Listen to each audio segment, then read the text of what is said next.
downstream from the Navy Yard.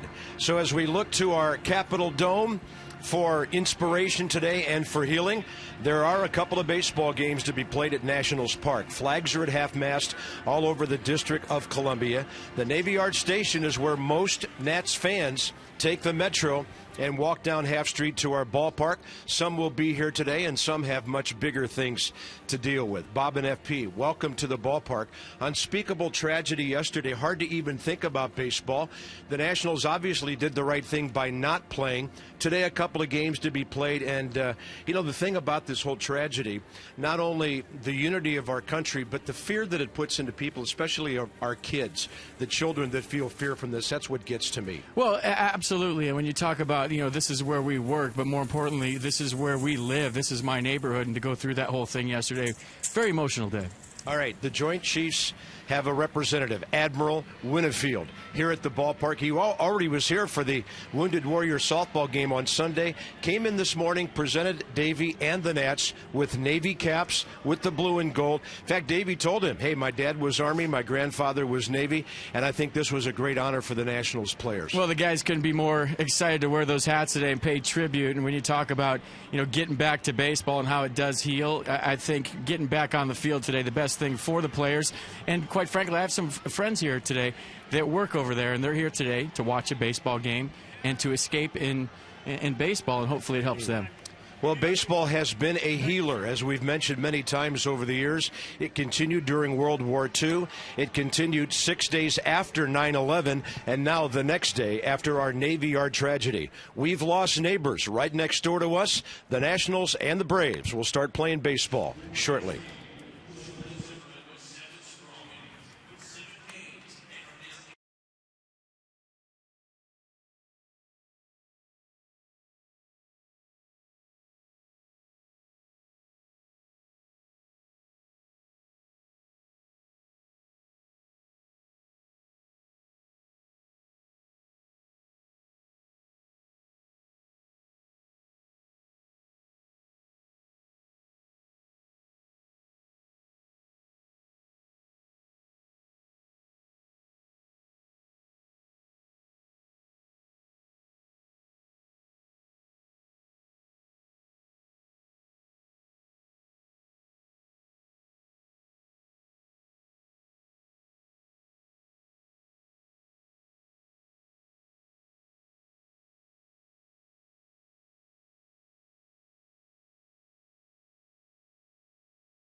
Sunny, kind of cool here at the ballpark, just down the street from our Navy Yard station, where Nats fans come out of the escalator and walk on down to the ballpark, and they've got a nice day to greet them.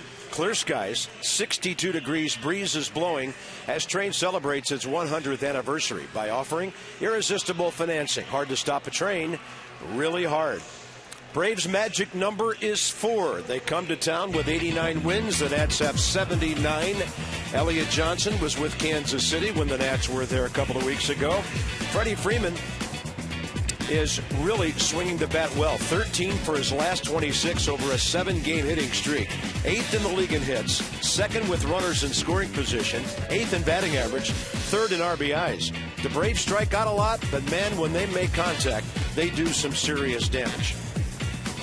Dan Herron had a couple of interesting outings against them in Atlanta this year. One, maybe his best start of the year, and the other, FP, was a save in that marathon game. So he makes his 8th career start, 9th career appearance against Atlanta. Yeah, the Braves facing the Nats closer, and Dan Herron today, last time out, got the 3-0 win in New York. Blanked the Mets on 1 hit through 6 innings of stellar work. Struck out 8, walked 1 through 86 pitches. So the Braves are going to see fastball, cut fastball, curveball, and split is the out pitch from Dan Herron today. Let's have the defense for the Nats behind Herron. In game 1 of the split doubleheader, Harper, Span, Worth your outfield. Desmond, Zimmerman left side, Rendon, LaRoche right side. And don't be surprised if you see Wilson Ramos in both games of this doubleheader today. Play him till he doesn't stay hot, and it doesn't look like that's going to happen for a while. Play him till he drops. We're underway at 107 with a strike, and this is Elliott Johnson, 29-year-old infielder. Actually wasn't on the active roster for the Royals, but he was with Kansas City when the Nats were there. They let him go. The Braves picked him up on waivers. 4th-year veteran Todd Titchener has the plate. Crew chief Dana Demuth, 30th year. First base, C.B. Buckner, 15th year at second. Dale Scott, 28 years, third base. And a ball out to left center. Denard Span to the gap, right there. If it's in the park, number 2's got it in his back pocket. That's simple. Next up will be Justin Upton. Braves are hitting .249, 9th in the league. They're 4th in runs, 1st in home runs. They've struck out 1,275 times this year, just 3 fewer than the Mets, who have the most Ks in the league. Here's Justin Upton hitting .259, and that is a little bit outside. 6th in the league in home runs. 4th most struck out hitter. And the Braves have about 3 guys in the top 5. Dan Uggla not in the lineup today. He's been struggling. You saw the second baseman already, Johnson. And Justin Upton had kind of a hot and cold season so far. 1 for 6 career against Dan Herron.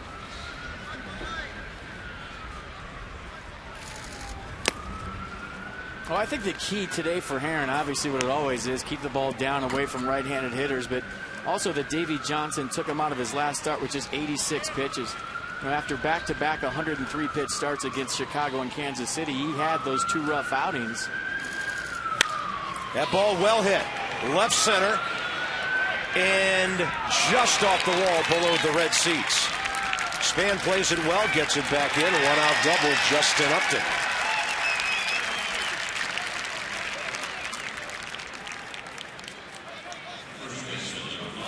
And you got to stay away from the middle of the plate. Got to keep the ball down. You look at the split right there from Herron, just kind of hanging out over the middle. And good hitters like Justin Upton don't miss those. Ball hits the top of the fence, and the Nats catch a break that ball stayed in the yard. It's just a double. Freddie Freeman, great RBI man, is next.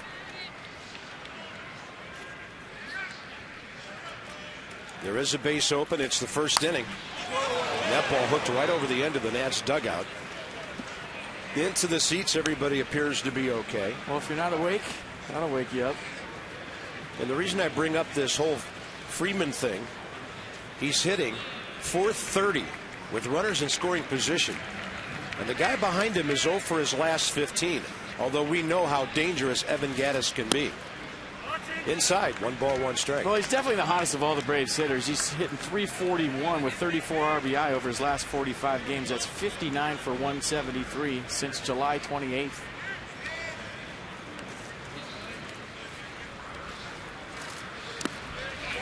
Herron goes off speed.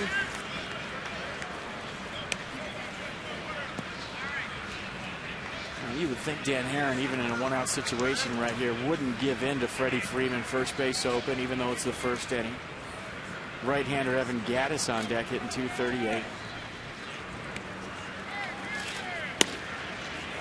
And close to the outside corner, 3-1. And if he threw another one out there and missed, I don't think anybody would be that upset about it. Including Herron.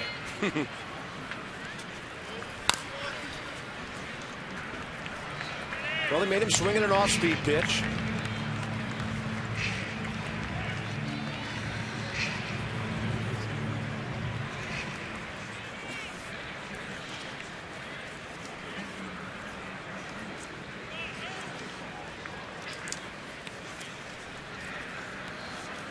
And a 3-2. He threw it up high.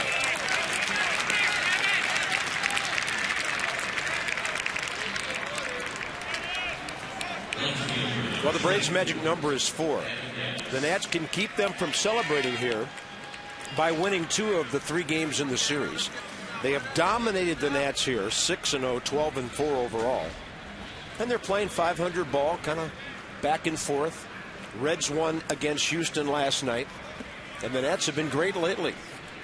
And look at their record since the last time they played Atlanta. It was on to Chicago, Kansas City on that road trip. Double play ball. Turned by Rendon off the bat of Evan Gattis, who's now 0 for his last 16. A 0 on the board. Top of the first.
Bank for the achiever in you, and by your local BMW Center.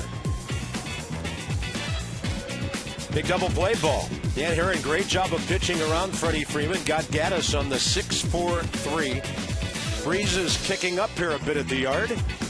And the Nats lineup brought to you by Mazda. We believe if it's not worth driving, it's not worth building.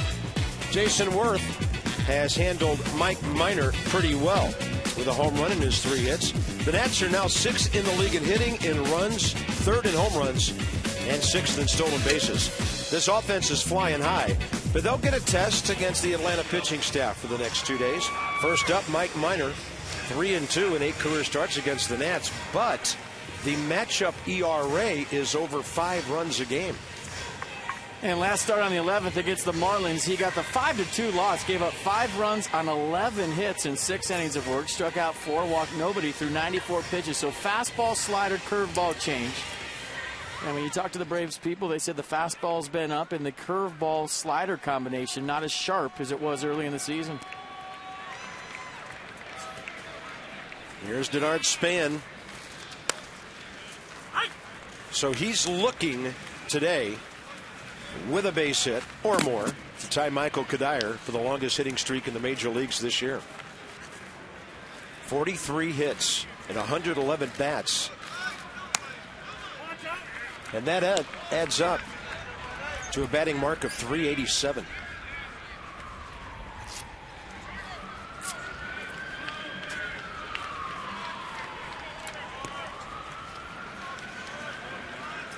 And Denard coming off a 6-hit series against the Phillies.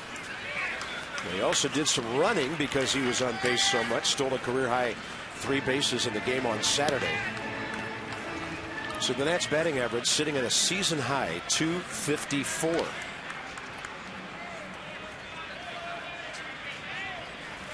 He's 1 for 2 career against Minor.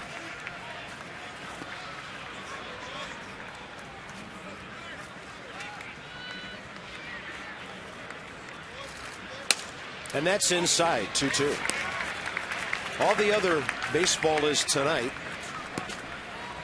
including The Reds and Houston again. Cincinnati won their ball game last night, so the Nats are 5 back of the Reds in the wild card chase. Biggio and Bagwell out of retirement for that game. Yeah. Breaking news. See Larry Dierker back on the mound, too. 3-2 to Span as he works the count here to start the game. A couple of close pitches. The first one, a fastball 91 on the inner half. And then Minor cuts it a little bit on the outer half. That one clearly missing for ball 3. Check this out. 26-game streak, 258 to begin, 284 right now. It's late in the season. Hard to move your average that much. And left field out of play. I mean, almost a 30-point upswing for Denard Span, his batting average during this streak. After all the at-bats, tough to do. Yeah, and he's right on his career average. A month ago, his on-base percentage was .310. Now it's over .330. Another tough number to raise. In the air, left field side, and it looks like Evan Gattis can only watch it. So Span giving his teammates and dugout a long look at Mike Minor to start the game. So, you know, probably about 450 at-bats when this streak started. 564 as we speak. So when you get the mid-400s in at-bats, I mean, you're pretty stable with your average. That's usually where you're going to finish up. It's hard to move it one way or another. 3-2, and he takes it upstairs. Spans the board, and he'll add another click onto that on-base percentage. So the defense for the Braves behind Mike Minor today. Gattis, Upton your outfield. Simmons, Johnson left side. Johnson, Freeman right side. And Brian McCann behind the plate. So the Nats are playing the Uptons and the Johnsons. Yeah, and there's another Johnson, Reed, on the bench.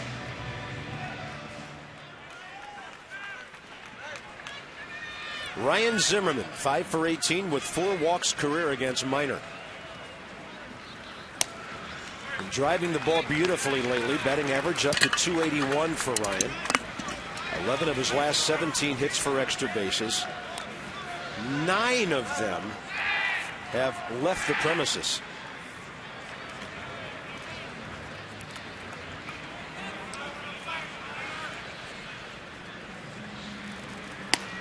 And that one tight, 2-0. Well, if you remember on the 17th when the Nats faced Minor, that was August 17th. He got the no decision. Lasted just an inning and 2/3. Gave up 4 runs on 4 hits. Walked 4. Nats had poor command in that game. Really couldn't find the strike zone. Didn't last very long. Freddie Gonzalez went out there and grabbed him. Gave him a start off. Skipped a start after that one. And they thought he might be fatigued.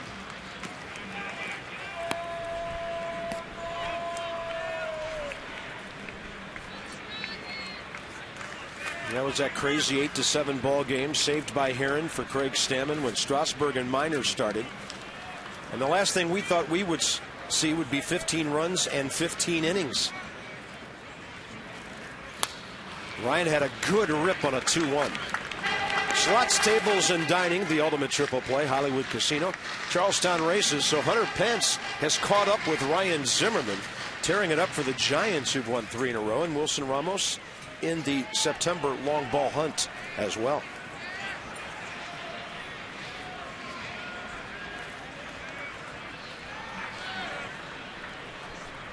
Zimmerman 8th in the league with his 24. Span a short lead. Long look from Minor. Way outside. He's gone 3-2 on the first 2 batters. And Jason Worth, as mentioned, not only 3 career hits against Minor, but they produced 5 RBIs. I'm telling you, he's a product of the ball club being hot offensively. Early in the season, guys just throwing the ball wherever they want, getting outs. Now they have to be fine. They find themselves going deep into counts because of that.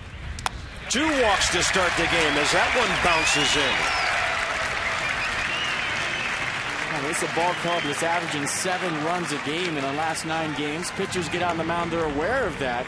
So now instead of having no fear out there, just free and easy, throwing your stuff, not really worrying about anything, you know, based on what you've read in scouting reports or what Freddie Gonzalez has told you in a pre-series meeting, that, hey, this ball club's on fire. We have to hit our spots. If we don't, we're going to pay.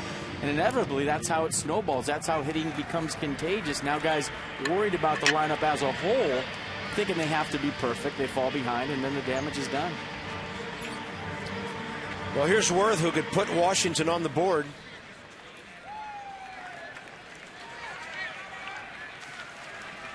Simmons is going to cheat toward the bag right behind Span to try to keep him close.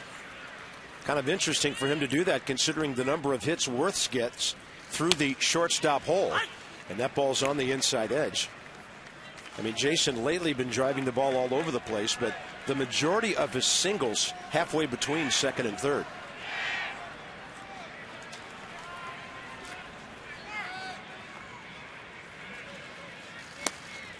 A little bit outside, 1-1. Nats at home, 10 over 500 now since beating the Phillies over the weekend. Braves on the road, interesting. They have the same road record the Nats do, 37 and 38. But they've been so dominant at Turner Field, 30 games over. And to the bag, Elliott Johnson.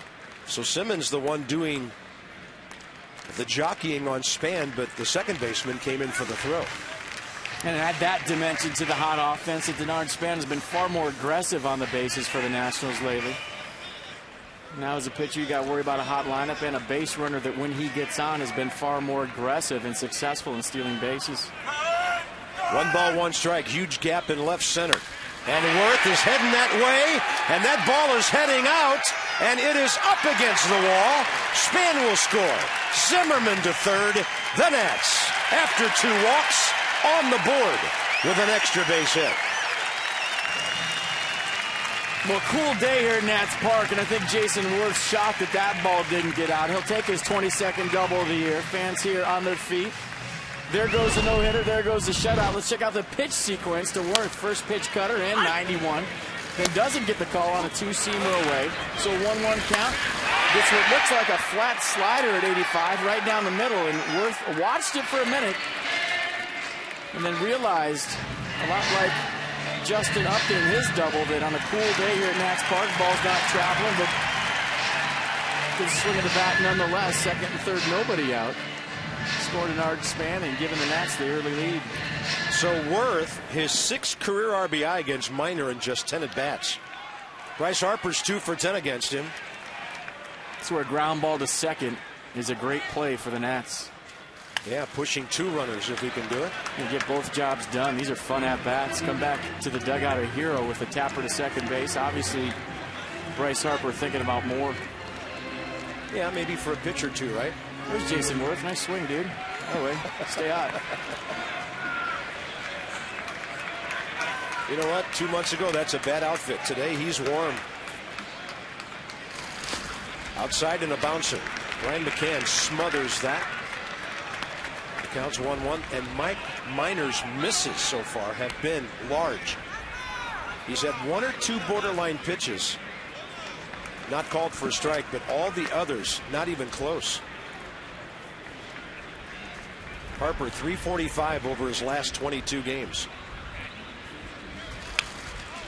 Pitch up, he was ripping. 1-2. Yeah, he got a slider hanging out over the plate. That's a couple of sliders from Minor so far early in this game that really haven't done a whole lot. And Harper knew that he got a pitch and fouled it back.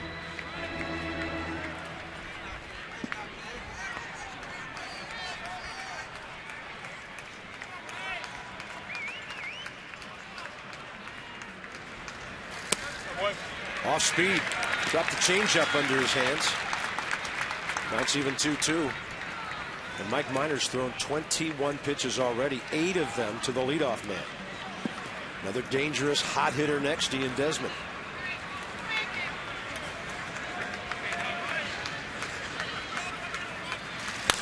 Off speed, Harper does that job FP talked about. 1 run home, another potential run to third base on the first out. 2-0 Washington. They get some high fives going back to the Nats dugout right there. 2-strike mode. Just spread out, put the ball in play, and like I said, simple ground ball to second base. Come back to the dugout a hero. You get a guy over, a guy in. You make it a 2-0 game. So just a little trickler to second base, but in a 2-strike count. Runners on second and third, nobody. Nice job of advancing both runners by Bryce Harper. 2-0 Nats. Infield in for the Braves with Desmond stepping in.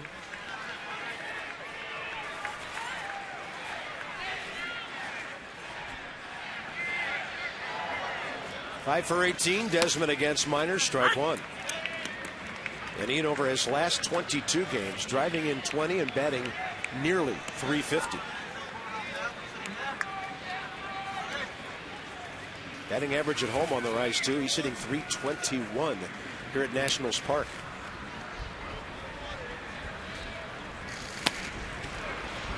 That 86 changeup drifting away, couldn't get to it. Now Braves bringing their infield in with one out here in the first inning. Desmond trying to get something out over the plate that he can drive into the outfield, obviously, but the Braves outfield playing very deep against Desmond. Got him. Fastball away. 2 outs and a big out for the Braves. Adam LaRoche stepping in. Julie has more on Ian Desmond. Hey guys, well, before the game today, Davey Johnson told us that Ian Desmond came out of Sunday's game with a little bit of a tight hamstring. He said it's something he's been nursing now for a few weeks. And he said he could tell by the way he was running. He said he's been out there for 9 innings. He's only missed 2 games this entire season long. Davey calls him his workhorse. But he said he's been doing a lot of base running lately, and it's something that's been barking a little bit. So not sure if he will make an appearance in the second game today. Yeah, Zach Walters actually pinch ran for him after his 2-run single in the 7th inning on Sunday. And Walters is a capable shortstop. He can also play third base. We've seen that before. Here's LaRoche, 3 for 9 with a couple of walks against Mike Minor. Fastball right in there, and the count's even 1-1.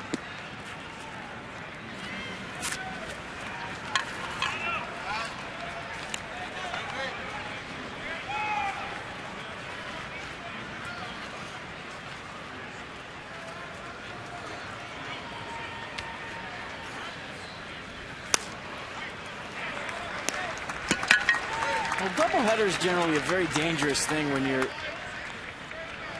hunting that wild card spot or you're hunting a playoff berth, because it's hard to win 2 games in one day. But I think maybe a little less daunting for Davey Johnson and his crew based on the fact that you have the September call-ups and the expanded rosters. And obviously Freddie Gonzalez has the same thing, but late in the season doubleheaders not as big, I guess, as you would think earlier in the season when you just have 25 guys on each roster. Allows each manager to have a little more wiggle room. Yep, as opposed to the 1 extra player you get to call up during the regular part of the season. So it's 2-2 to LaRoche, sitting on 60 RBIs. And that'll be number 61.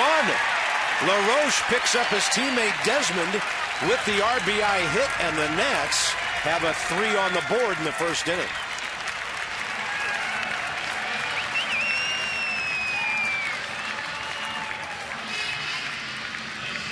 Well, this is what they've been doing lately quite frequently, and we can throw all the numbers you want up there, batting average since whenever, how hot they've been as a ball club. But what they've done recently and what good teams do is they pick each other up. And in the last series, I can't tell you how many times against the Phillies, a runner was left at third base with 1 out. The hitter came up with 2 outs and picked him up, and it just keeps going here with Adam LaRoche. Clutch 2-out RBI right there after Ian Desmond struck out. Yeah, one guy picks up his teammate, and then the other guy picks up his bat. So here's the 7th National in the first inning, Wilson Ramos. And he has had some ownage on Mike Minor to the tune of 6 out of 8. With a home run, 3 RBIs. Pretty good fastball, inside edge, elevated a bit for a strike. Truck's telling me this is the biggest lead the Nats have had on the Braves all season long. I believe that.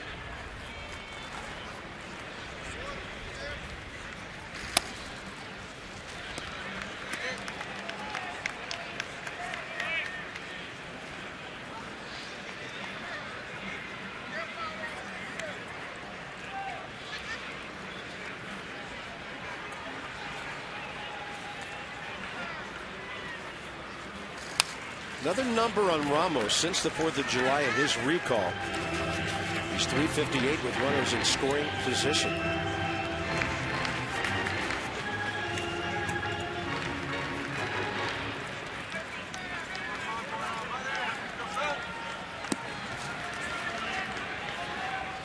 His 24th consecutive start. And a 1-2. And Mike Minor's next pitch will be his 35th of the first inning.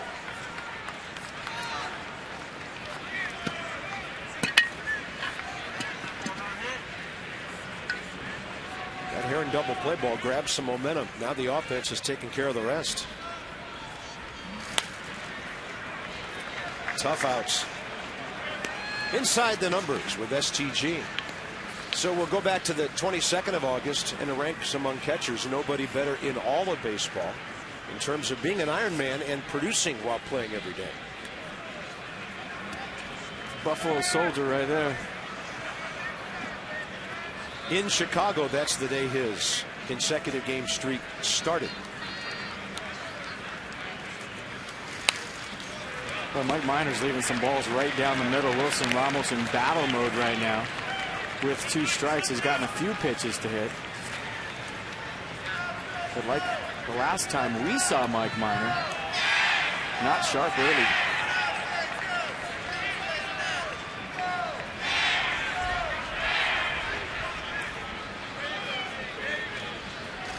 Two-two, and he takes it. Ball gets away. LaRoche to second on a wild pitch.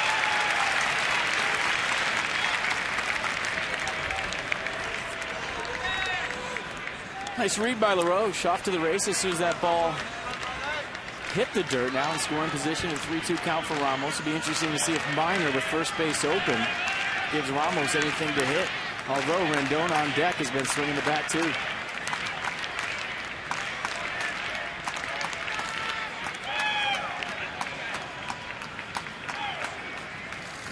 Ramos takes another walk, and that's 3 in the inning to go with 2 hits. And now Anthony Rendon will be up there, the number 8 man.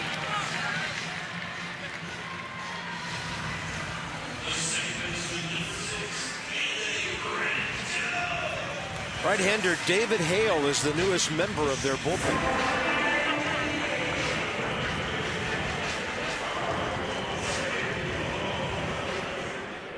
You get the bullpen up in the first inning of a doubleheader.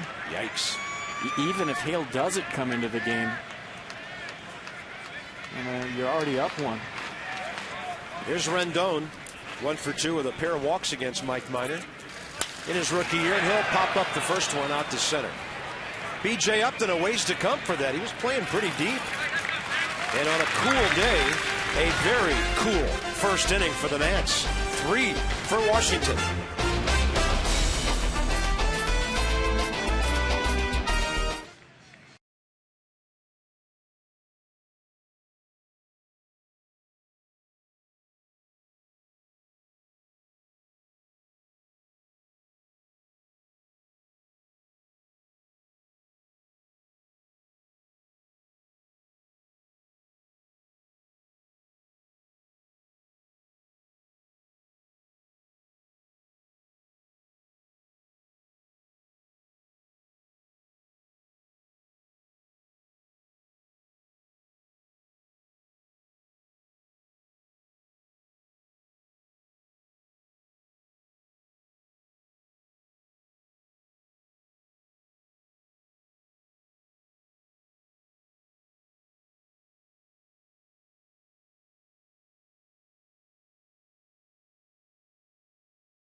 Top first game of a split doubleheader here in Washington, D.C. Let's check out Bryce Harper and the assists lately that he's had from left field. He's showing off the hose right here against the Mets. And then this play down the corner.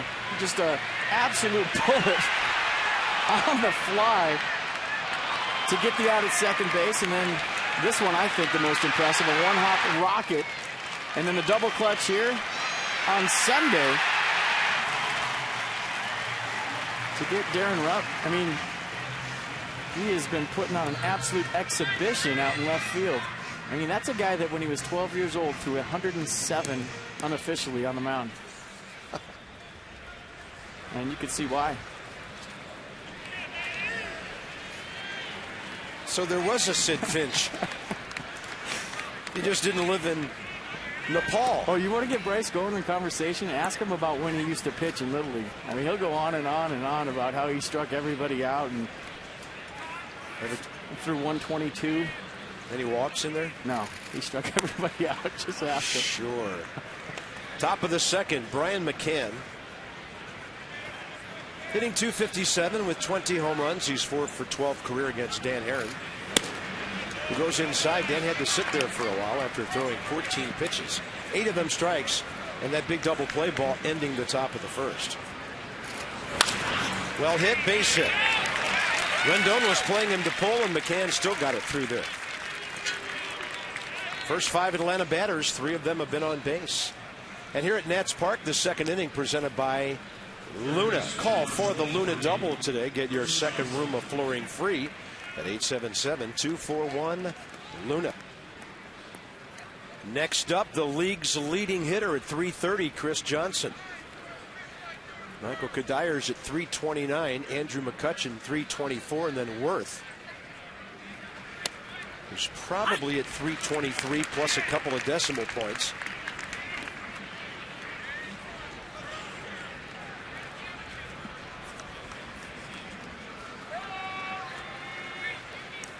Guys come over from Arizona, done quite a job for the Braves.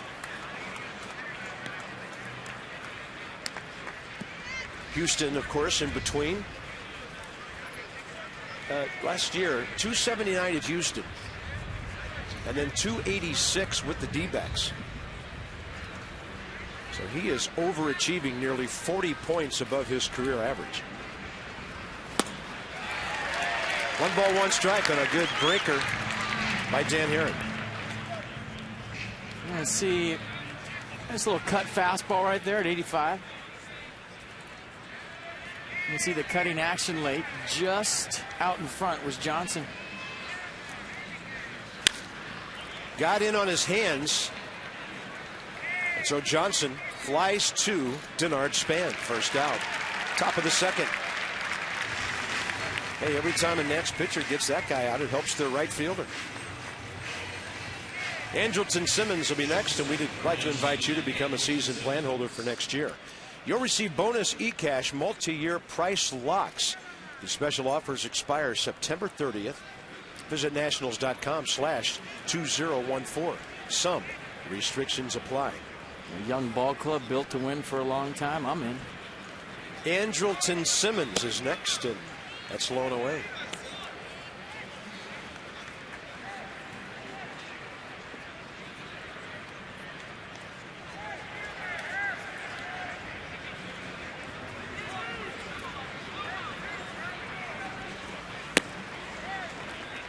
(2-0).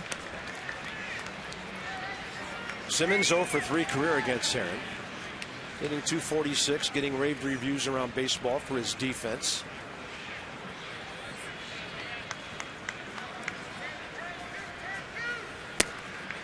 And Herron goes 3-0. Pretty good pitch right there. Didn't get the call. That's where he wants the baseball. That's where Herron has to keep the baseball. Simmons not wanting to offer. That's a ground ball every time if you swing. Call that could have went either way. Yeah, close on the Nissan pitch track. And then Herron misses on 4. And the Braves getting their share of base runners. Nats have been given 3 walks. Herron's now walked 2. And their number 8 hitter is the strikeout prone, 190 hitting but dangerous B.J. Upton. Is there such a thing as a hitter that's dangerous hitting 190?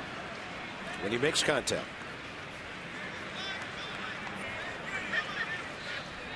5th in the National League in strikeouts with 144. His brother has 151.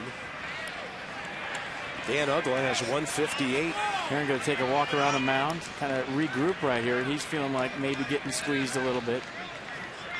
Wants to get back in that strike zone, find a way. Justin watching BJ.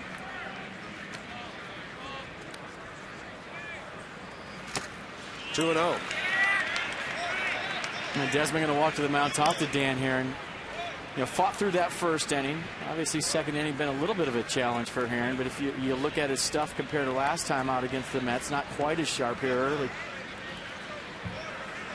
And last time out against the Mets, the split was really going down and away hard. The cutter cutting late. Fastball hitting its location down in the zone. He's still trying to find it today. Yeah, shutout ball on 1 hit over 6 innings. Upton pumping on 2 and 0. Herron slips it by him.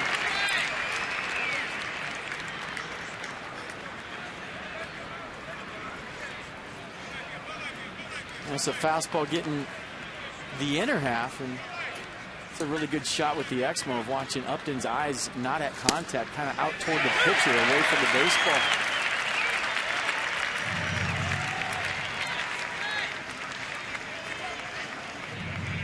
Pitcher next, Mike Minor. Has 10 hits this year.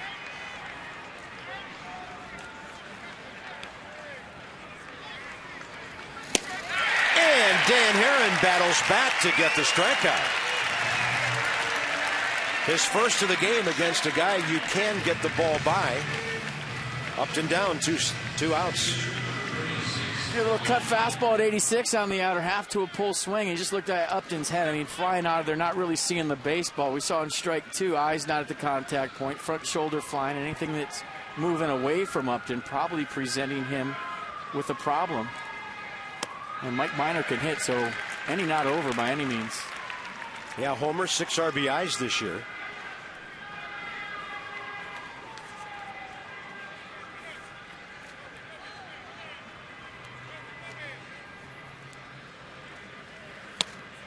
That's close, ball 1. The general rule of thumb with pitchers, kind of what I do, add 100 points to their average, and that's the kind of hitter they would be if they played every day. So a guy hitting 182, like a 282 hitter as a pitcher.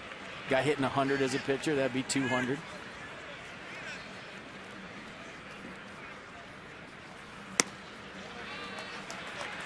And if he's hitting 280, he should be playing every day. Pick the wrong profession, or the position, I should say. 2 balls, 1 strike to Minor.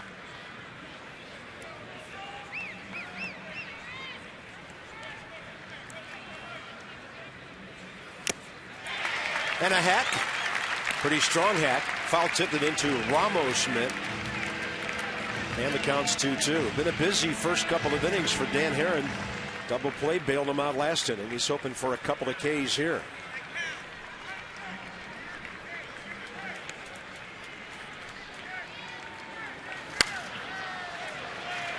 That's near the seats and no chance for Jason Worth.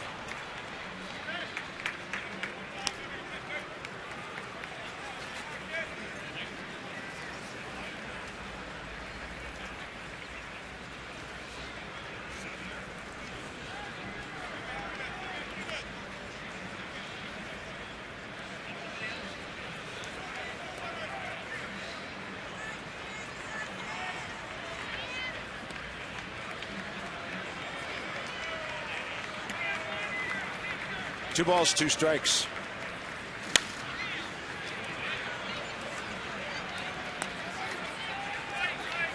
Well, there's that fine line right now after Dan Herron and feeding Minor another fastball. The more fastballs you see, usually the better hitter you become. But then if you think about going to the off speed, you're actually speeding up a guy's bat who's late on the fastball. So tough decision to make right here between Ramos and Herron. Fastball away, similar to the one that struck out B.J. Upton. So Dan Herron, lots to deal with, but a 3-run lead, middle of the second.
Park, first of two. Second game is a night game.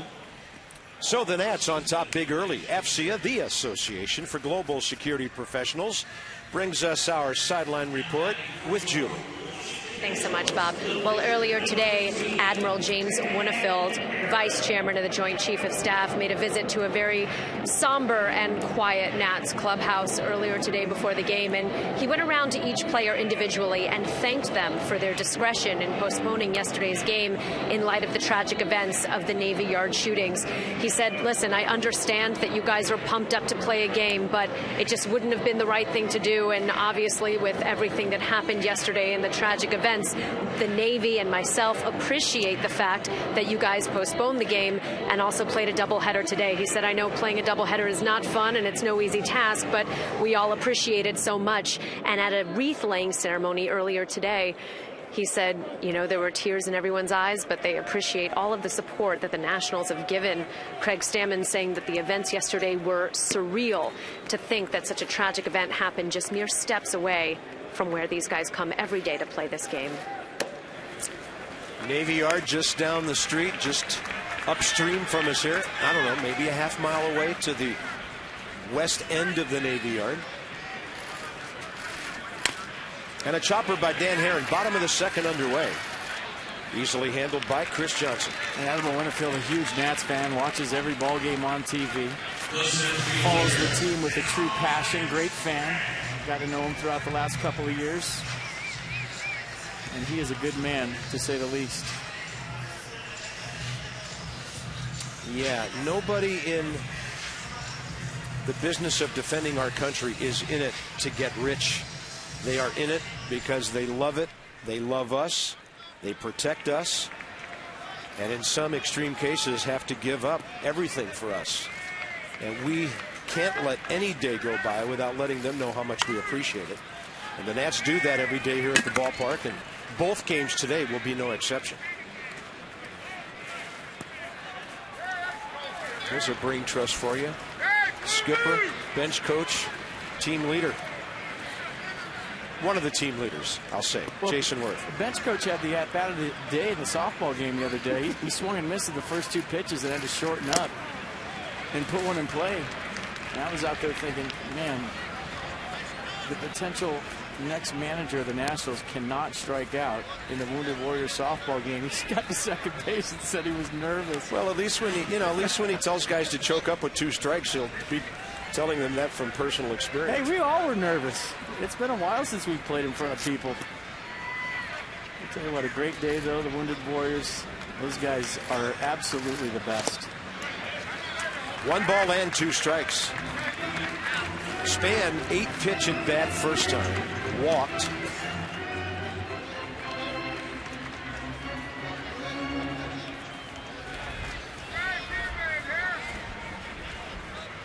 I think that's 7 walks now during his hitting streak to go with the 43 hits. So you're talking about a guy on base 50 times in just over 26 games. Fastball misses 2-2. He has seen it well.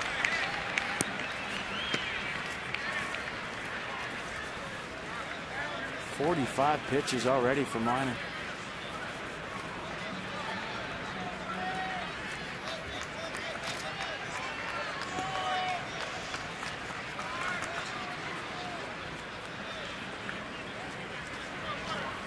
Span, broken bat, 27-game streak, tied for the longest in Major League Baseball this year.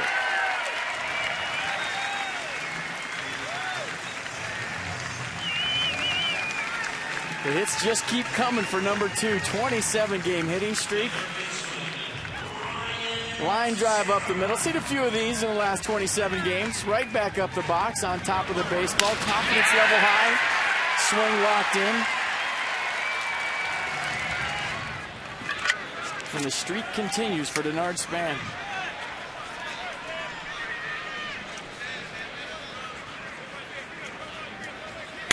Zimmerman rams this one to right center, and that ball will send Upton to the edge of the track.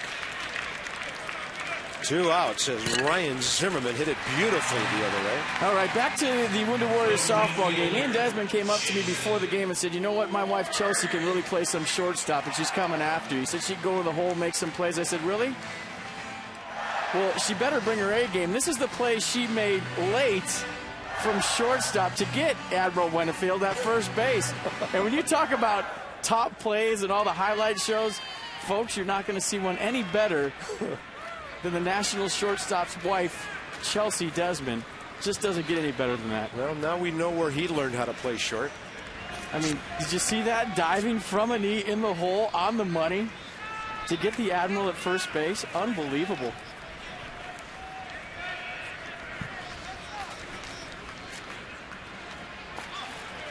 And a little quick step off toss by Minor, gets spanned back to the bag. Still the truck. I want to see that play again. That thing needs to be X-mode or something. Yes. Jason Worth, RBI double off the left center field wall, first time up. Missing a homer by maybe 3 feet.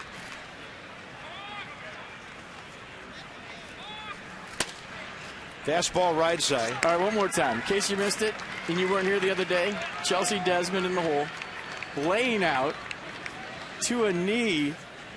Look at the strong throw across the infield. Unreal. I went to Ian after the game. He was holding his son. I said, can I be your son's agent? Which one, Grayson or Cruz? Both. Cruz is the little bitty guy.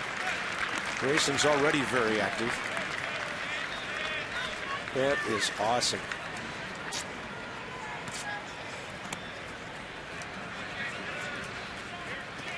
Meanwhile, Jason Worth has a count in his favor, 2-0. Denard Span in the head a bit of Mike Minor here. He goes, pitch taken up high, and Span is going to third base after swiping his 17th of the year, and Brian McCann's 4th error on the tail end of it.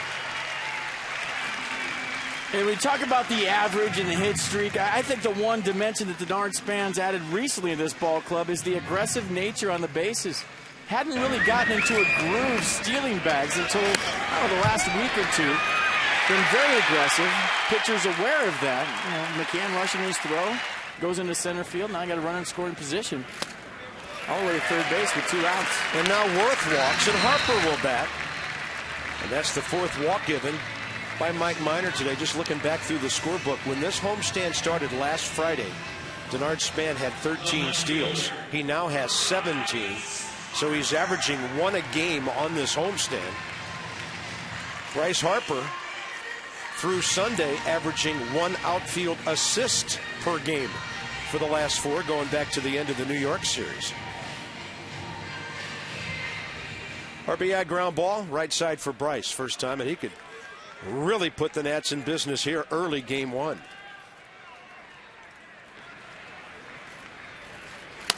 Fastball, outer half, strike 1.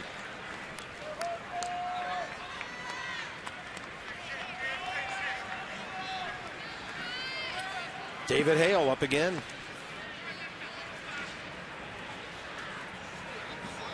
There is a battle that Freddie Freeman's ball club is waging, and it's a familiar theme from what the Nats were doing at this time last year. Still after best record in the league, which leaves you home through the division series and the LCS. Braves 89 wins, Pirates Cardinals 87, Dodgers 86. So, you know, they're not just coasting toward playoff time here. Bad ball coasting toward the gap, and it will be caught by B.J. Upton. The Zimmerman line drive, the Harper line drive. The Nats continue to swing the bats as well as any team in baseball. And it takes fleet-footed outfielders with great athleticism to get outs.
Here by B.J. Upton. This ball's slicing away from him. And you see the slice to the baseball, so he's not just tracking a ball in the gap. He's tracking a ball that's moving away from him toward left field. And he outran the slice, left his feet, and a great play to maybe save 2 runs. That probably would have scored Jason Worth all the way from first base. I think without a doubt it would have. I don't think Evan Gattis can back that one up enough to get Worth. So the Nats came close to really opening up a big lead. Top of the order for the Braves. In the third, Elliott Johnson flied to Span to start the game. Herron misses low and inside. Good tempo by Herron so far in this game. Getting the ball, throwing it, not wasting any time.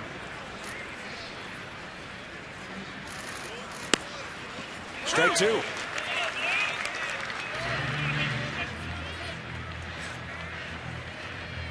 I think that chuckle from Herron right there was he finally got one of those calls on a pitch down. Hard hit. LaRoche, a former Brave, right there to grab it and takes a hit away from Elliott Johnson.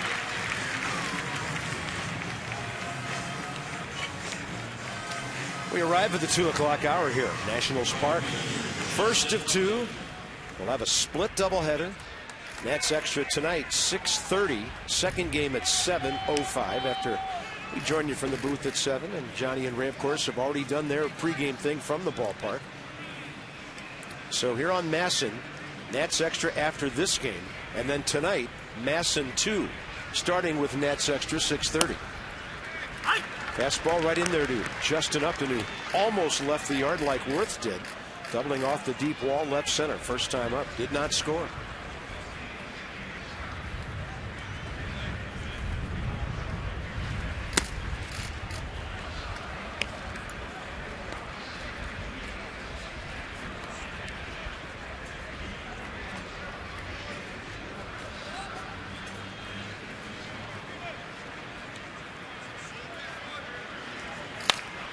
Nice. That ball broke away at the last moment. Tough play. Rendon got rid of it in a hurry and gets a quick runner. Good pitch. Good play behind Dan Herron. Bago, great play. I mean, the way he got rid of that ball quick with something on it. Not too many second basemen could feel the ball fall into center field off of one leg and get that much on the throw and be accurate. And that's exactly what Anthony Rendon did right there to get Upton, who was smelling an infield single. Well, that's a great play. You've talked about this before. His experience on the other side of the infield with that arm serves him well at second base. Tremendous arm strength right there from underneath on one leg, weight falling into the outfield. Had no other choice. If he takes another step to set himself, Upton's safe. On the hands of Freddie Freeman. And one of the biggest at bats in the early part of this game was when the Nats allowed Freeman to go to first base in the first inning. After the Upton double, Herron took on Evan Gattis, got the 6-4-3 double play ball. That was more of Dan Herron being a veteran guy, knowing that he had a hot hitter in the box. First base open, 1 out. Fell behind, tried to make Freeman swing at his pitch. He didn't, and he put him on. It's a veteran move. And then Herron tried to catch the inside corner with that pitch. 1 ball, 2 strikes.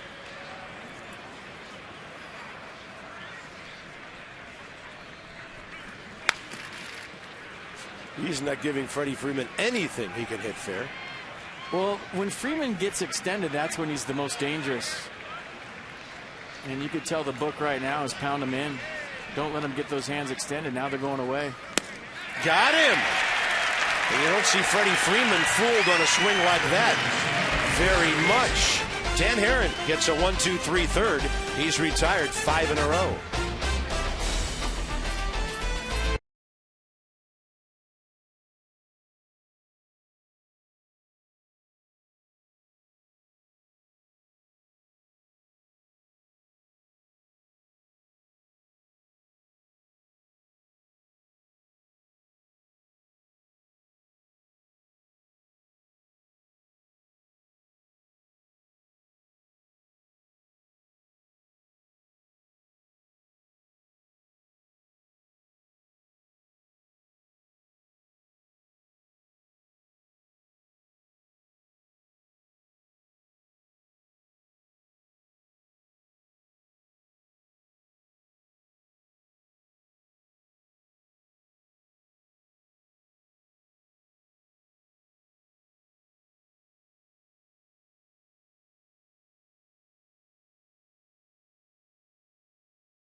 was all about the first inning. Jason Worth, first time up, they shot it in the gap. He thought he had a home run, hit about halfway up the fence for an RBI double, scored in an arch span. And then Adam LaRoche walked into the box, and after an Ian Desmond strikeout with Jason Worth on third and 1 out, LaRoche goes 2 out RBI single to right to make it 3-0. Desmond pumping, first pitch, bottom of the third. Visit Kia.com and learn why. Kia is one of the fastest growing car brands in America, and what they've done against Mike Minor. LaRoche already a base hit today. And that RBI.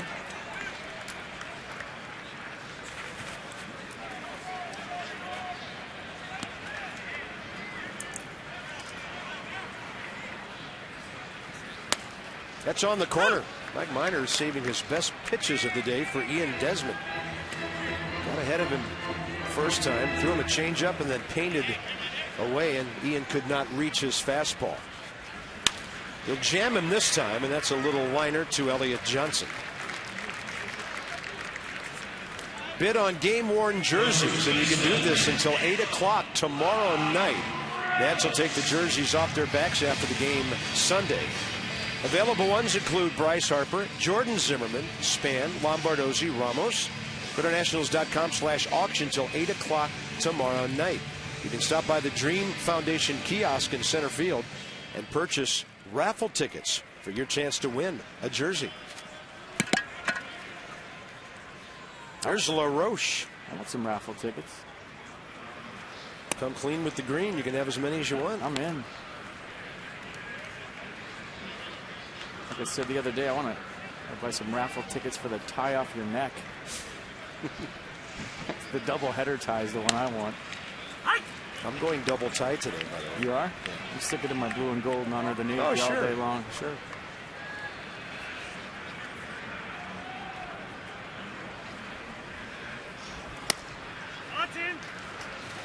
No, it's in, said Todd Titchener. 2 balls, 1 strike. And Pitstrack thinks it's in too.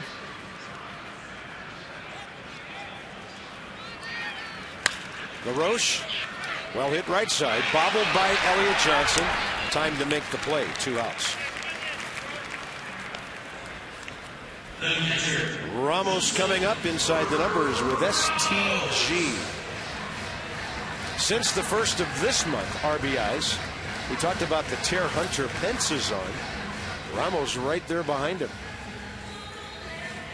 A couple of Angels have heated things up, and Robinson Cano, who is approaching his free agent status, right?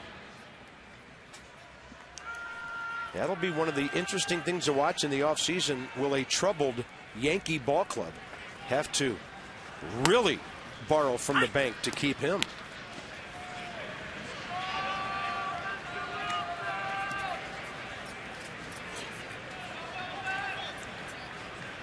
Ramos walked first time up. A quick teaching moment for you kids at home. Maybe playing hooky today. If you boot a ground ball, the rule of thumb is always pick it up with your bare hand. And you see right here Elliott Johnson going to it with his glove. And the reason why is you see a slow roller at third base that stops. Guys barehand that ball, right? The glove is meant to field a moving object. So when the ball's just sitting there, a lot of times you can get into trouble by fielding it with your glove when it's laying on the ground. Pick it up with your bare hand. Ramos reaching for that one. Simmons throws him out onto the middle innings now. Nats lead Mike Minor and the Braves 3-0.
versus Freddie Freeman at bat and show you how you get a hot hitter out.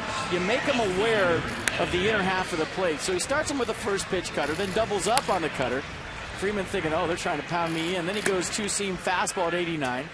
Guess what right here? Another cutter in. So all of a sudden Freeman's like, I know what they're trying to do. They're trying to pound me in.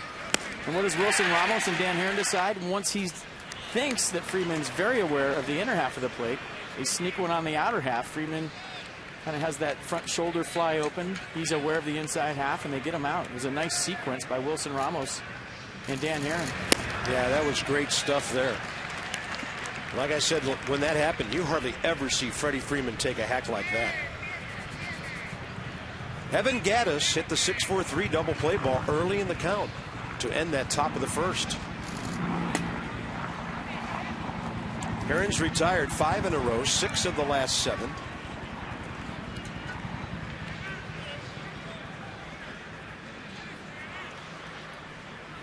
Big, strong guy who really gets those knees flexed and gets down into a hitter's crouch. By the way, that whole Elliott Johnson thing, the boot in the bare hand, if you drop it, works for food too.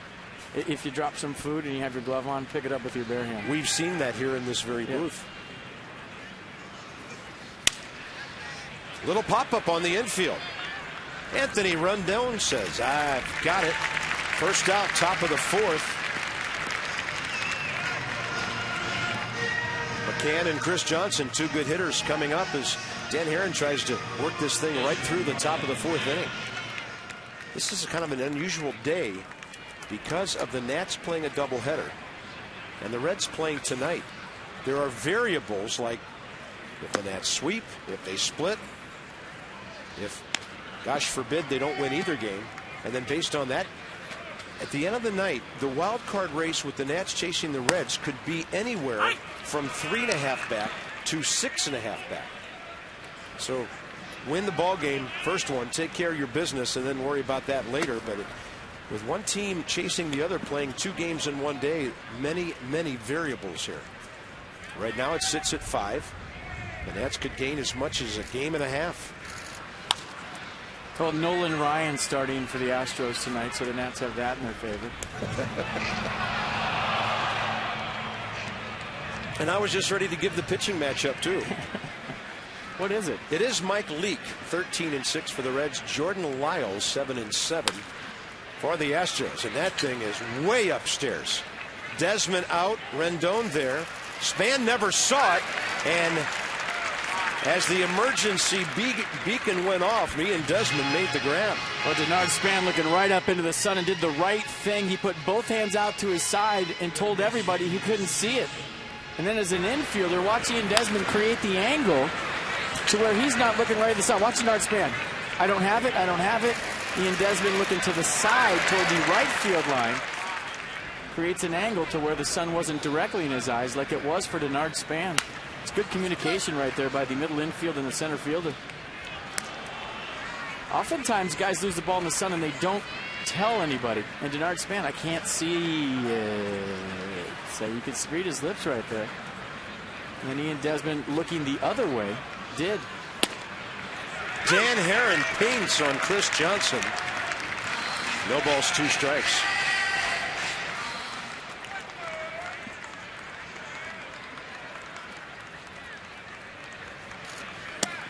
And Herron tried to do it again.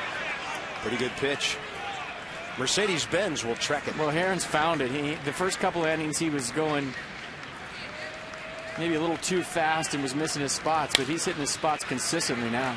In the air to right field for Jason Worth. 1, 2, 3. 3 in the air by Dan Herron. He'll hit after Rendon and before Span coming right up.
stuff.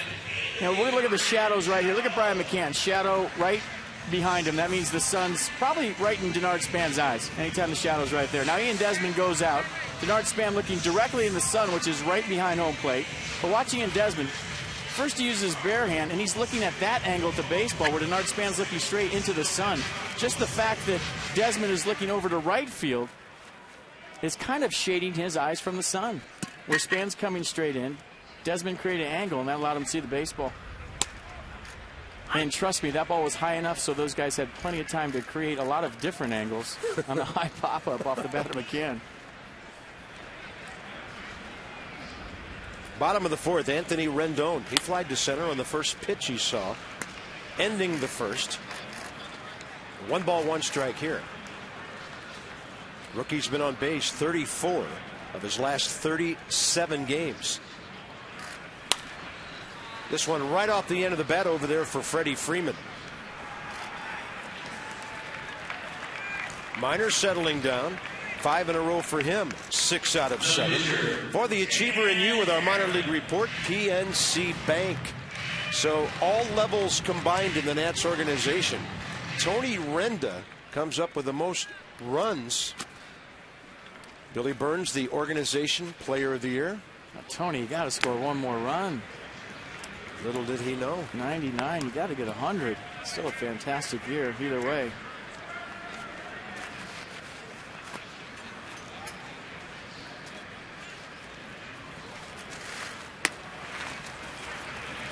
Two and 0 to Dan Herron. Herron's looking hitterish right now.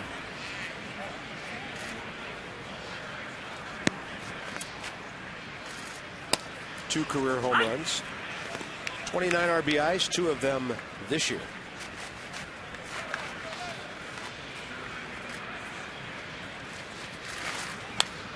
Nice rip.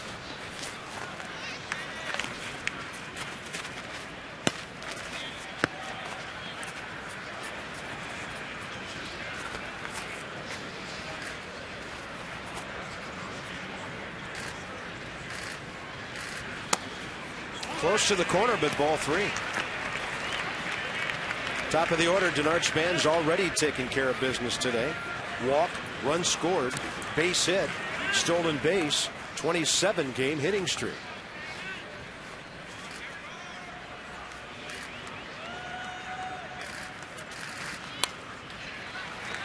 Pretty good at-bat working.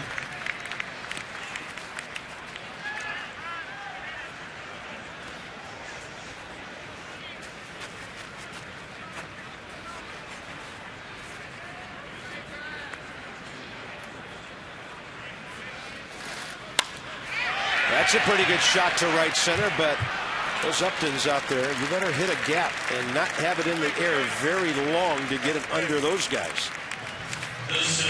Inside the numbers with STG.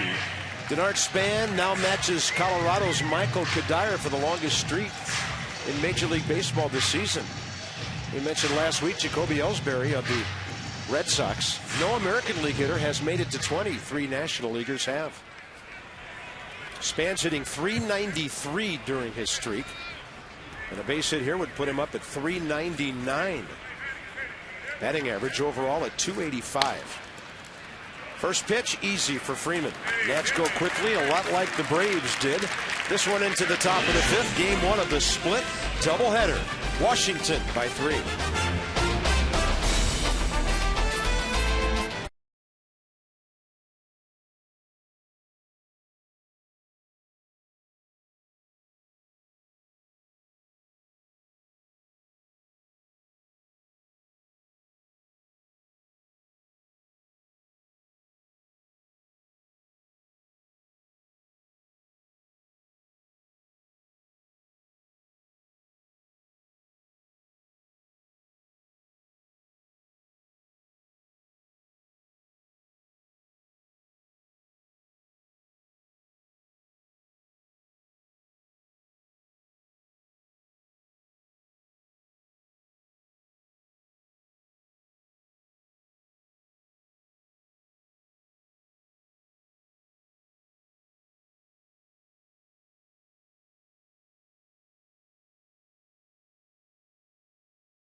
second inning.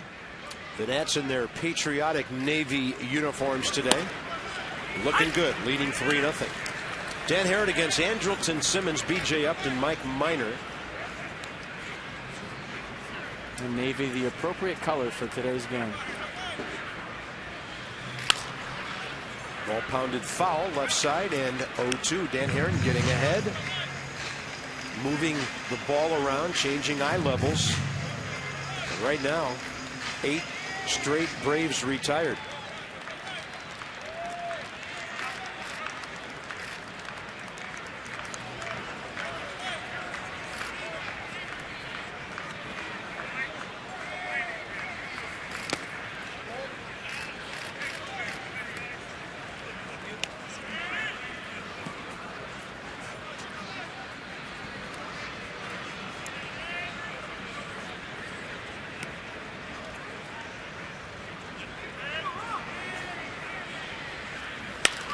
Had him reaching. Ball right over the mound. Desmond's got to be quick.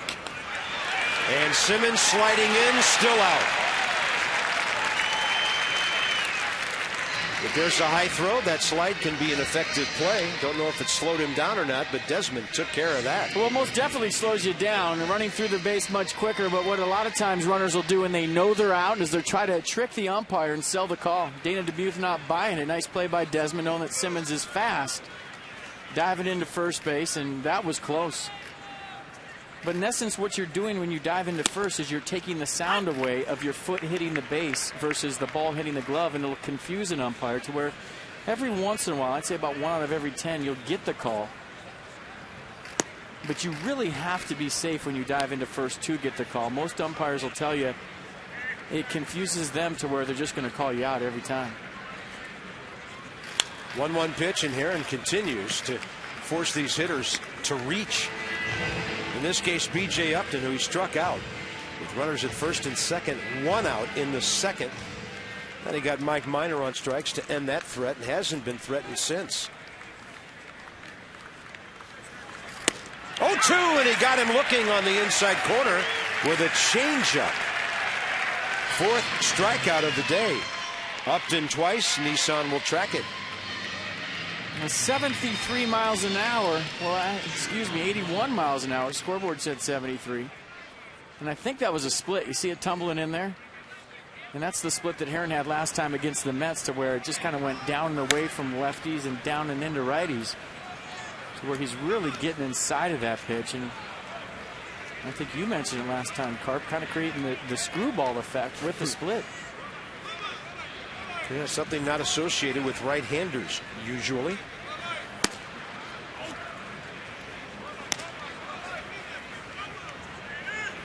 Pitchers facing each other here. And a little check swing. For Dan Herron, that'll be 11 in a row. And he gets this ball game to the halfway point. Zimmerman, Worth, Harper coming up. Nats by 3.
Marathon.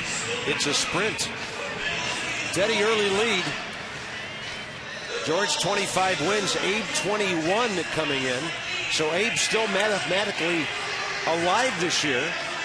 And look at George pumping on the outside, but number 16 is going to take it. Yeah. So where we got what? Wednesday, tonight, and then what? 5 more home games to go. That's Abe with 22 and George with 25. You know what I would love if they didn't make the right turn and just all ran into the wall past the foul pole in right field.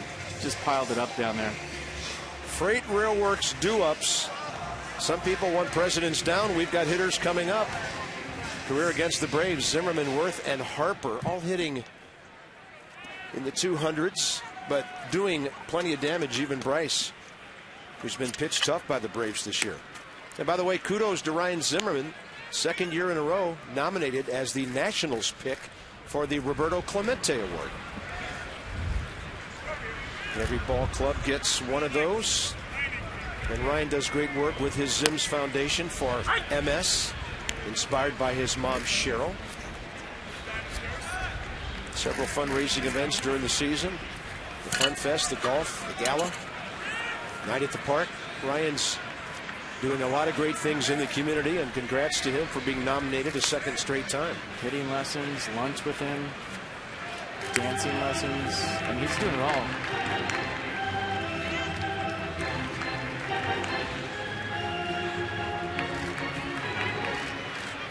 Yeah, but the season of Dancing with the Stars is a little long for a baseball player, so he will not be appearing there. And that's right in there. Ryan knew it, walks away, and that's 8 straight for Mike Minor, who has turned his day around. Tomorrow night, listen in. Nationals headphones for the first 20,000 fans through the center field gate, thanks to T-Mobile. That's the only place you can get them, center field. While supplies last, some restrictions apply. Go to nationals.com/tickets. I have a pair, and I'm holding them, and they are awesome. And trust me, you want a pair.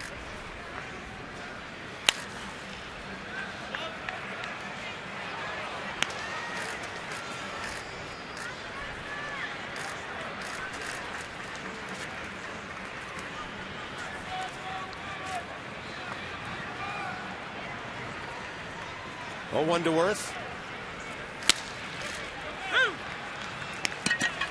Seems like both pitchers settling into this game. Dan Herron's tempo good. Mike Minor's tempo good. Pounding the strike zone. Figured it out.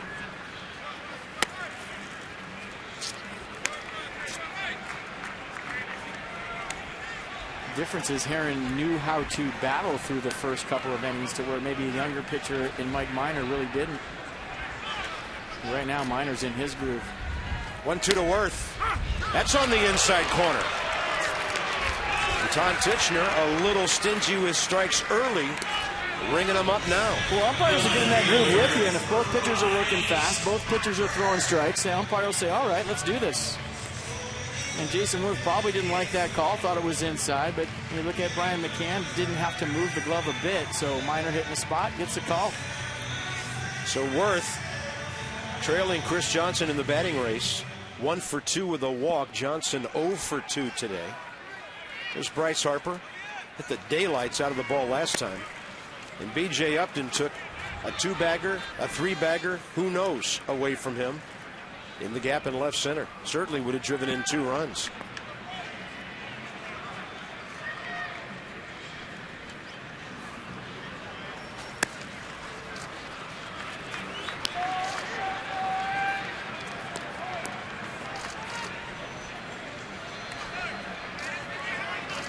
"39 pitches in the first inning. Much more efficient lately, but still in the mid-80s with 2 outs in the 5th. Herron's at 74, by the way. And Bryce Harper will sky this one to left field for Evan Gaddis. Long way to come. That's a fair ball when caught. And now that's 10 straight for Minor, matching Herron at least now, pitch for pitch.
came out a little bit, I guess, rusty, shaky early, but knew what to do with it. Pitched around Freddie Freeman to get to Evan Gaddis with first base open and 1 out. Got the 6-4-3 double play. Then in a little bit of trouble in the second. Struck out B.J. Upton and struck out Mike Minor to get out of a first and second jam with 1 out. 4Ks for Den Herron, 4 times $37 to the Children's Inn at NIH.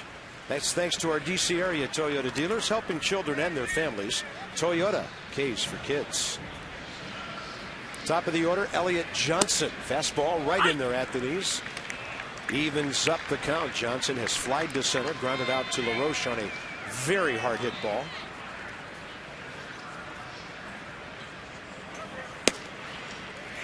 You see the groove that Titchener's getting him back there. He's looking for strikes. Whether it's Minor, whether it's Herron, whether it's Bob Carpenter, he is looking for strikes.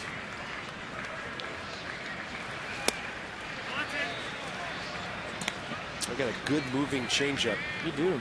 Thrown with all my might. 2 balls and 2 strikes.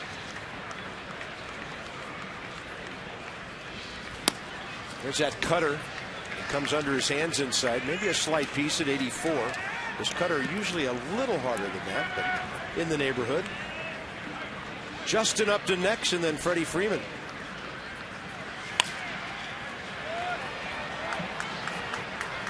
Not much in the Braves box. A double by Upton first inning. Freeman walked, and then the Gaddis double play ball. And then Dan Herron's given up only 1 walk since the McCann leadoff hit second inning. That ball jacked down the line. If it hooks, it's foul, and it just gets to the right of the pole. Elliott Johnson, 2 homers for Kansas City, none for the Braves so far. Put a charge in that. Well, Dan Uggla's been basically benched for the Braves. Freddie Gonzalez getting better at bats out of Elliott Johnson at second base. Uggla's still pulling off the ball, striking out a lot. And that ball well hit. Pretty good at bat by Johnson. Span over to cut it. He's going for 2. Could be close. And he's in there. Elliott Johnson known for good speed. And the Braves get a runner to scoring position for the 3rd time. Well, nice at bat right there by Johnson. Kind of building on what I was saying about Uggla striking out a lot. Not putting the ball in play. And at the very least, Elliott Johnson going to stick his nose in there and give you a good at bat. Maybe Uggla a hair better defensively at second base, but Freddie Gonzalez choosing to go with the guy that's going to put the ball in play, and you get a good idea why. Nice at bat, leadoff double. And look out, the Braves can strike you at any moment. They're a very explosive offensive ball club. Freddie Freeman's team leads the league in home runs with 169. Nats have 154. Cubs in the middle at 163. It's going to move Worth back and enable the runner to easily tag and go to third. So the Braves, their best threat to score right here. Nice at bat by Justin Upton right there, moving the runner with nobody out. Tonight, nightcap. Tanner Roark, Freddie Garcia, and the Nats owe him one from what he did to them in Baltimore for the Orioles earlier. And then tomorrow night, Ross Ollendorf and Alex Wood, the rookie. Marlins are here on Thursday, 4-game series to close out the home portion of the 2013 schedule. Next week, the Nats will play 3 in St. Louis, off day Thursday, finish up with 3 in Arizona. Freeman 0 for 1 with a walk.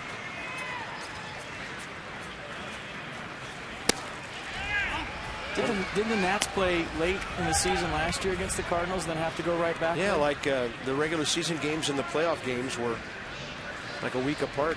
I don't think they'd mind that same scenario this year. Good as anybody from another division to start a rivalry with.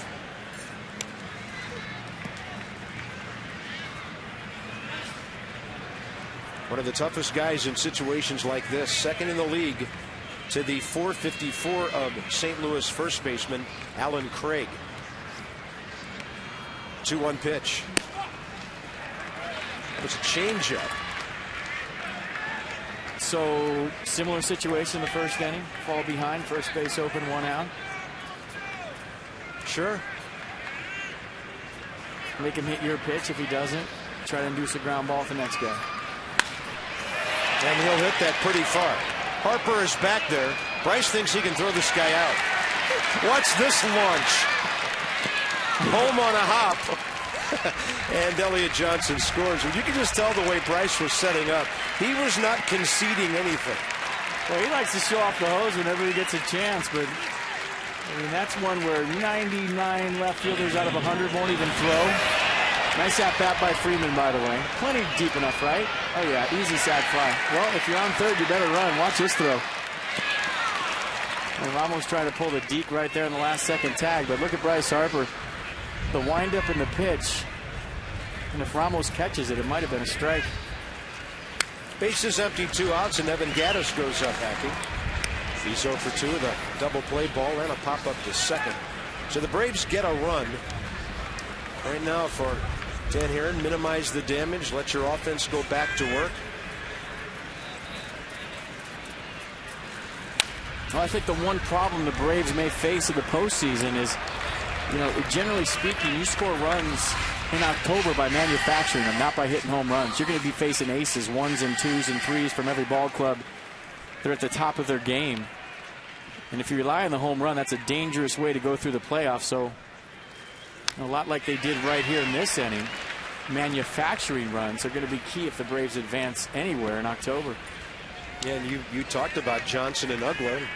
Our buddy Joe Simpson from next door, who does TV for the Braves, told us that the Braves still know they're going to need Dan Ugla to get things right and to do some damage in the playoffs. So they're still counting on him, even though he's sitting right now.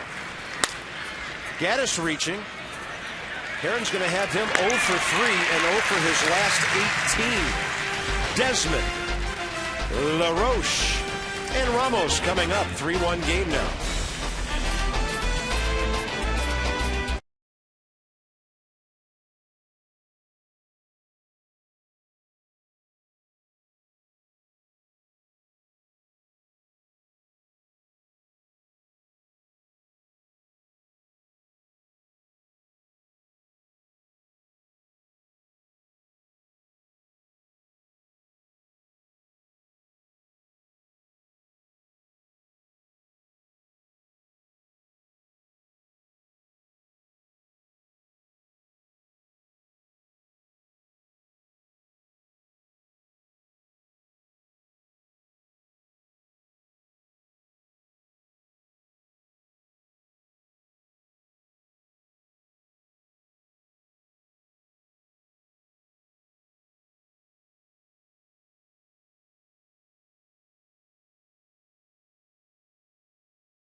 Nats need to get busy with the bats. Haven't had a hit since the second inning. Friday, the Marlins are here, second game of the series. And the first 15,000 fans receive a carry-on travel kit presented by United, the great airline that flies the Nats through the friendly skies all summer long. Fans must enter through the center field gate to receive it while supplies last. Some restrictions apply. Go to nationals.com/tickets. Busy first inning. Span Zimmerman walks. Worth RBI double. Harper RBI ground ball. LaRoche RBI single. Only a couple of walks and 1 base hit since.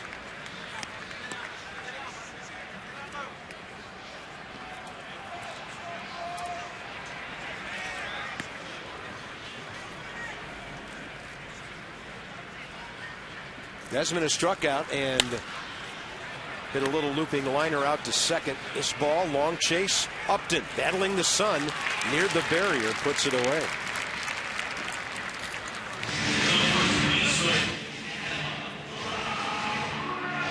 Former Nat Luis Ayala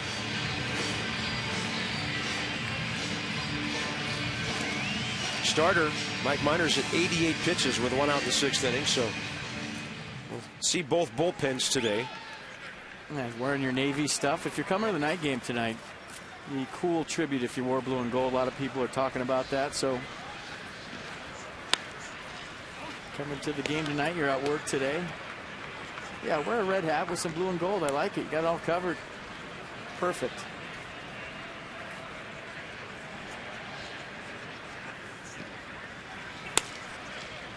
One ball and 1 strike to Adam LaRoche.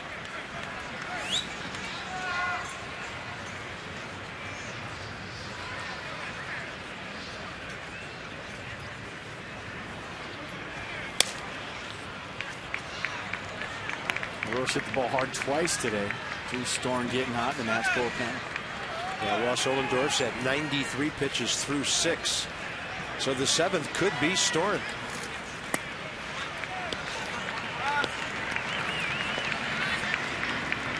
Nats fans haven't seen a base runner in a while since Worth walked in the 2nd. Pardon me, Dan Herron. Ross Ohlendorf goes tomorrow. And LaRoche hits this ball hard to right. And right there to grab it just enough. Nats have scorched some line drives at the Braves outfield today. Yeah, LaRoche hit the ball hard all 3 times up today. He got 1 hit to show. 3 good at-bats. Julie with more on when we might see Steven Strasburg. Hey guys, well, one positive that came out of yesterday, Steven Strasburg threw his bullpen, and Davey Johnson said everything looked great. He said he felt wonderful, Steven Strasburg did. So he will fall in line with his start on Thursday, the 19th. So we will see Tanner Roark, the rookie, tonight, followed by Ross Ohlendorf, and then Steven Strasburg will get his start on Thursday. The rest of the starters will fall in line with an extra day's rest. He said he was on some anti-inflammatories after being a late scratch from his last start last week. Interesting thing about that would push Jordan Zimmerman back to Arizona and not St. Louis. We go to the 7th. It's a 3-1 Nats lead over the Braves.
The 6th, he'll be replaced. We'll tell you about that in a moment as we honor the Navy and all of our fighting men and women today. You can win a hitting lesson with Ryan Zimmerman. Join Matson's Touch 'em All rewards for your chance to win the grand prize. Just go to MassonSports.com, sign up.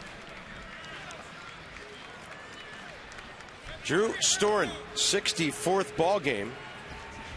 1.26 ERA in 16 appearances since his return from AAA Syracuse.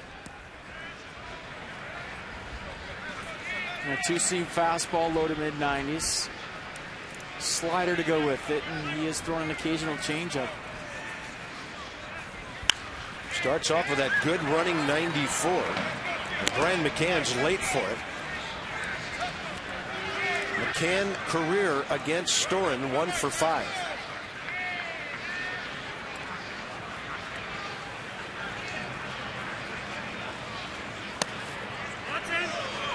Didn't miss by much with the slide piece. Well, he said it was in, and I don't think it was.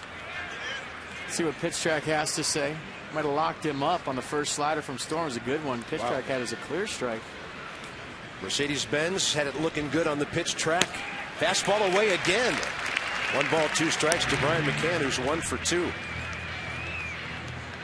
So Dan Hare in 6 innings, a run on 3 hits, walked 2, struck out 4, double play ball. 93 pitches, 58 strikes. Slider, bat started. He must have stopped. Well, Heron did his part in a big way, and now it's up to the bullpen. In the last 12 games, Nats starters are 10-2, getting every decision with an ERA of 3.10. And the bullpen's been good lately, too.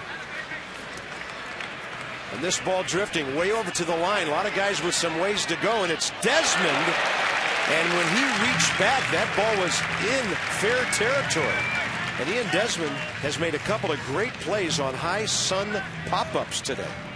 Yeah, long way to go for this. And watch Desmond take his eyes off the ball to see if he's going to get help from Harper. Right there, took a peek, knows he's the one.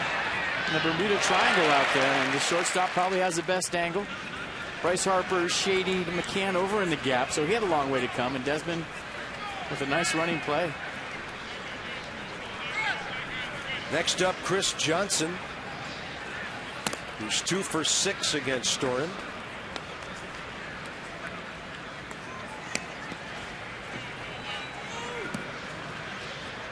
Fly ball to center, fly ball to right in this one.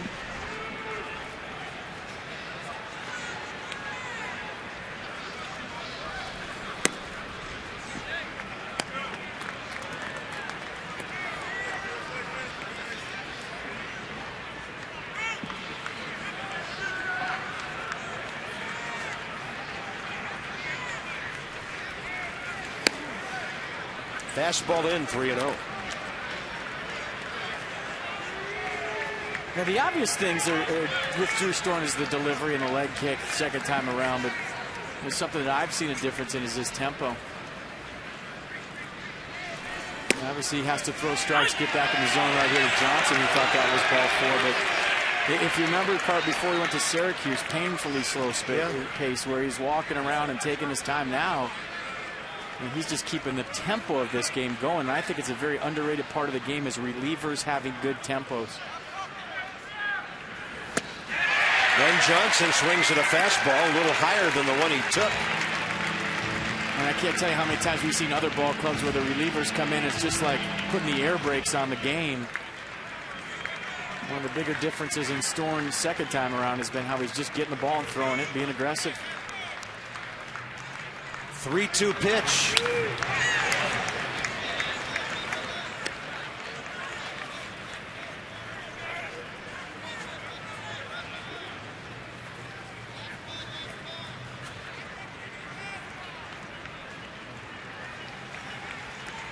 Strasburg back on Thursday against Miami. That would put Gio Friday.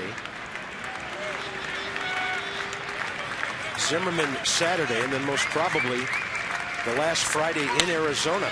And the ball to right. Worth thought about challenging that. Will knock it down on a hop, and Chris Johnson right in front of the guy who's chasing him in the batting race with a base hit. Yeah, Worth frustrated right now because he knows that's a prototypical Chris Johnson base hit to where he'll get into a 2-strike mode, serve the ball into right field, really never threaten you with anything over your head the other way, and Worth was playing him shallow and had to let it drop.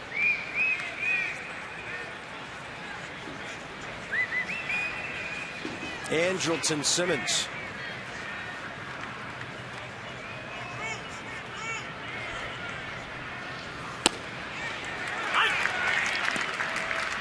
He's walked, grounded out on a very good play by Ian Desmond. And a tough guy to double up.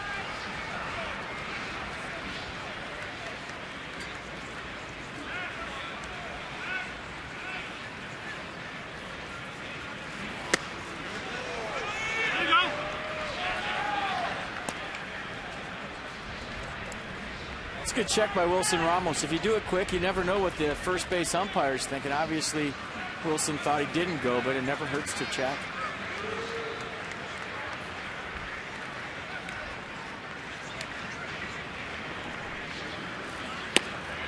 Great breaking ball to the outer edge.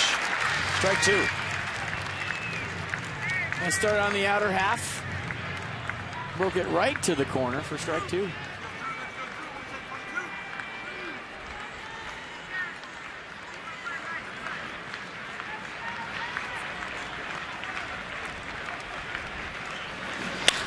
Simmons, he'll drop one out into center. Denard Span momentum toward the third base bag to cut it off. And the Braves have first and second, one out in the seventh.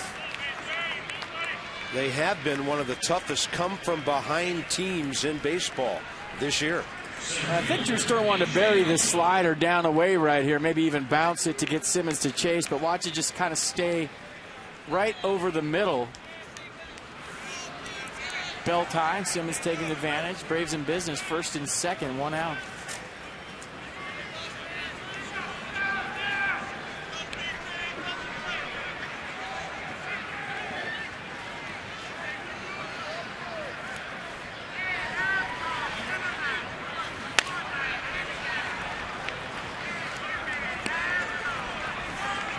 Strike one so key for Drew Stern. It allows him to get to the slider and be free and easy with it and not have to throw it for a strike necessarily. Just let it rip. You fall behind, you go to the slider. You got to throw it for a strike. Now ahead, you can throw it as hard as you want and hope he swings. He's retired B.J. Upton. Both times they faced each other career. And he goes with the heater and just misses outside.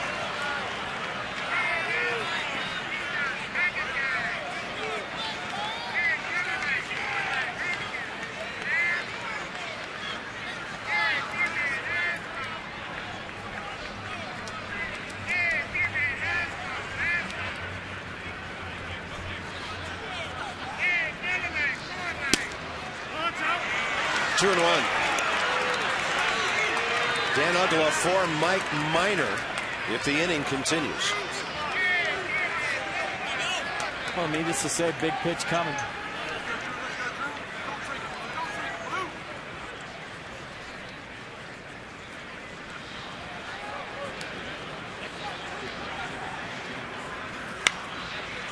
Might have been ball three.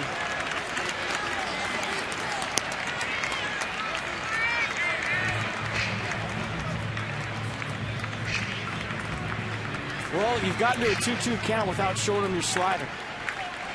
And you would think that that's the pitch right here between Wilson Ramos and Drew Stern. Started on the middle, break it down the way. Upton's had a pull swing all day long. Let's see what they do. Another fastball.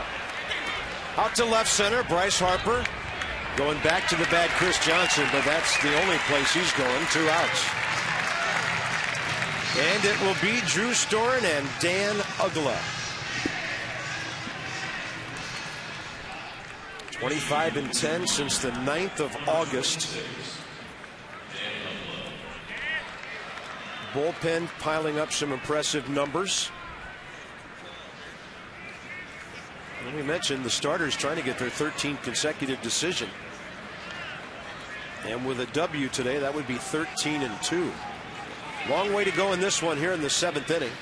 So Dan Uggla bats for Mike Minor, who retired the last 13 batters he faced.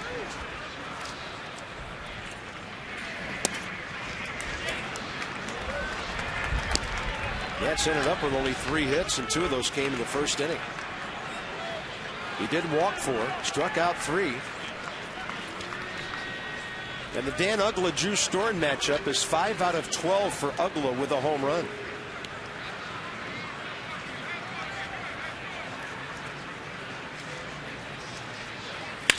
And Uggla jacks one into the left field corner. Chris Johnson scores. Heading for third. Sliding in safely, Simmons. It's a 3-2 game.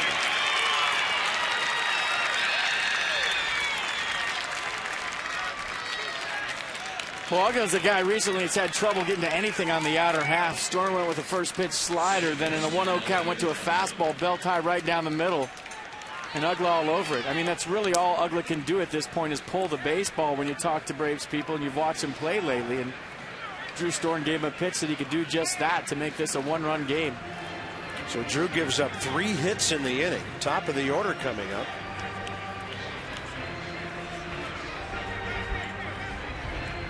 Freddie Gonzalez consulting with Carlos Tosca, his bench coach. They go to the top of the order. Only the Texas Rangers have more comeback wins than the Braves this year. Texas 44, Atlanta has 42. So they can be tough in the last 3 innings of a ball game. And this one's back to a 1-run affair. 3 o'clock at Nationals Park or just beyond. Bob FP and Julie with you. First game of the split doubleheader. Nats got 3 in the first. Now here in the 7th, it's a 3-2 game.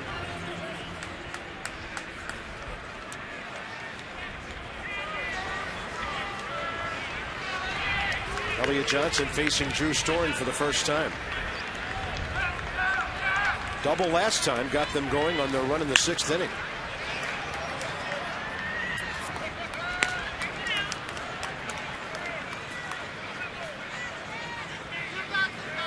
Uggla really not a threat to run. He's stolen 2 bases on the year, hasn't been caught. You're thinking about maybe getting that go-ahead run in scoring position. Looked like Storm took a little bit off. Here comes Harper. Long run for Bryce. And for now, the lead preserved. The Braves get 3 hits, but only score 1. 7th inning stretch brought to you by the Hyundai Clearance Countdown. Visit your local Hyundai dealers today.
Tragic day yesterday. Bob and FP back with you, and we just want you folks to know that whatever happens in this game, however long it takes, another ball game tonight, never leaving our minds are the families and the victims affected by the events of yesterday. And you know, you play on, you play baseball, but you never forget the big picture of what happened here. No, absolutely not. I mean, I have friends that work at the Navy Yard that are here at the ball game today, and they're using the game of baseball not so much to forget about what happened yesterday, but maybe a little escape, get back to a Nats game, and hope they pull out a curly W against the hated Atlanta Braves. Yeah, it's been quite a thing with Atlanta this year. Braves have won all 6 games facing the Nats in this ballpark.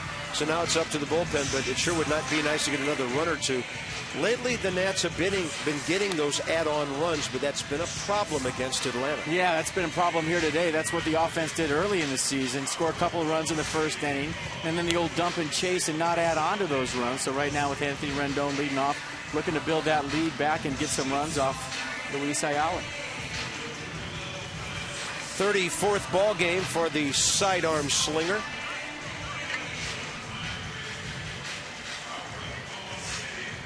The Nats will have Rendon. And then on deck, Chad Tracy.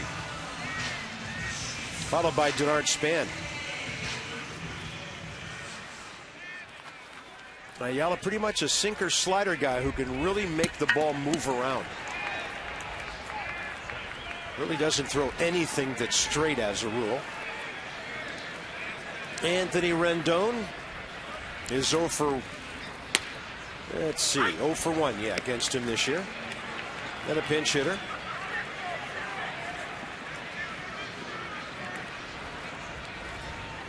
Tyler Clippard, he was getting loose earlier with the exercises. Now he's getting loose with the baseball for the 8th inning.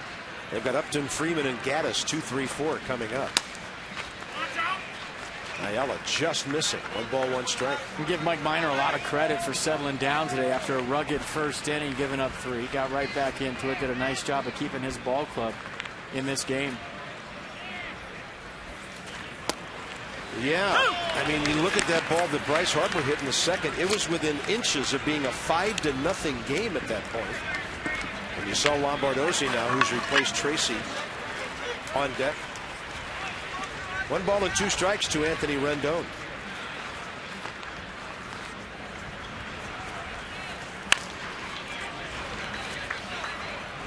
Drew Storen, 25 pitches, 16 strikes in that 1-run 3-hit. 7th inning, but he got the big out on Johnson to end it.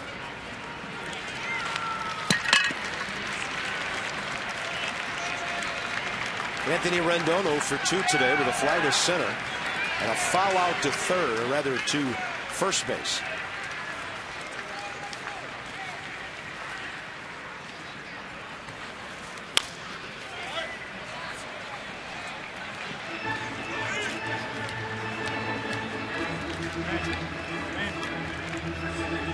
Ayala used to take that sinker and run it in on right-handers, and then, like you said earlier with Freeman, when they start thinking that, slider away.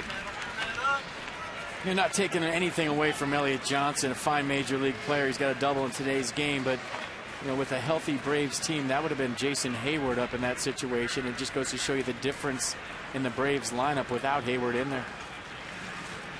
There's the slider, misses away with it. Good take by Anthony Rendon. And by all accounts, Hayward started to take batting practice, and when the Braves clinch, they're thinking about getting him like 2 at-bats, 3 at-bats in games, getting him ready for the postseason, almost like a spring training kind of thing to get Hayward prepared for October baseball. And Rendon will pop this up to the right side for Elliott Johnson.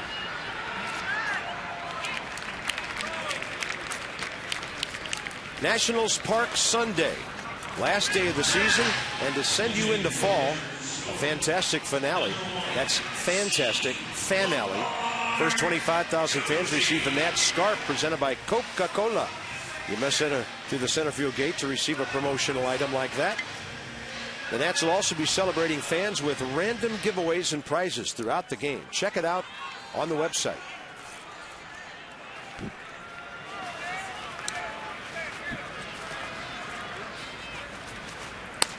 Lombardozzi against Ayala, 1 for 1 career.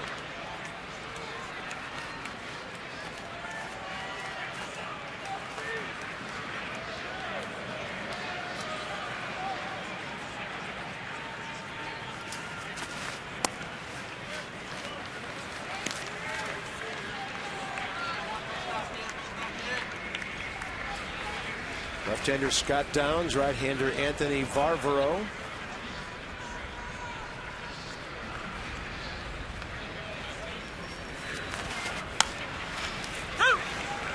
Ayala gets that one near the outside corner. 1 ball, 2 strikes.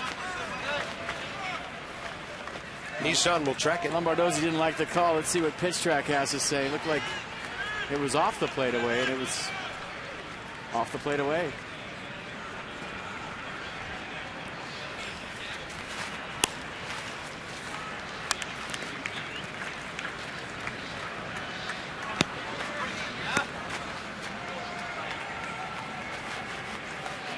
Twice on base today. Denard Span is next.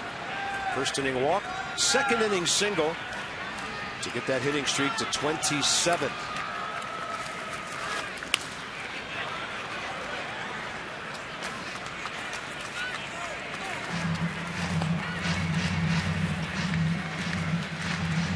You would think Lombardozzi get the start at second base in game 2. Davey Johnson's kind of been rotating those two guys at the position. Freddie Garcia, the right-hander for the Braves tonight.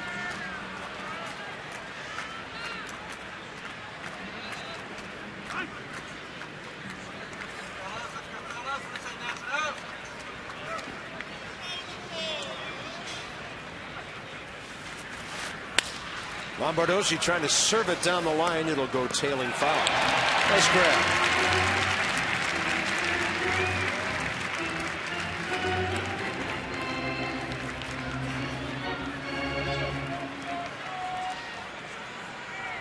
Reaching up, bring your glove to the yard, and nice play for a Braves fan.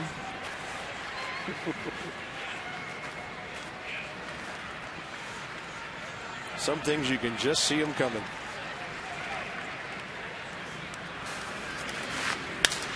And Lombardozzi out to Simmons. 2 outs, bottom 7. And now the Nats have 15 consecutive hitters retired. This copyrighted telecast presented by authority of the Washington Nationals and may not be reproduced or retransmitted in any form, in the accounts and descriptions of this game may not be disseminated without the express written consent of the Washington Nationals. Denard Span 0 for 3 career against Luis Ayala.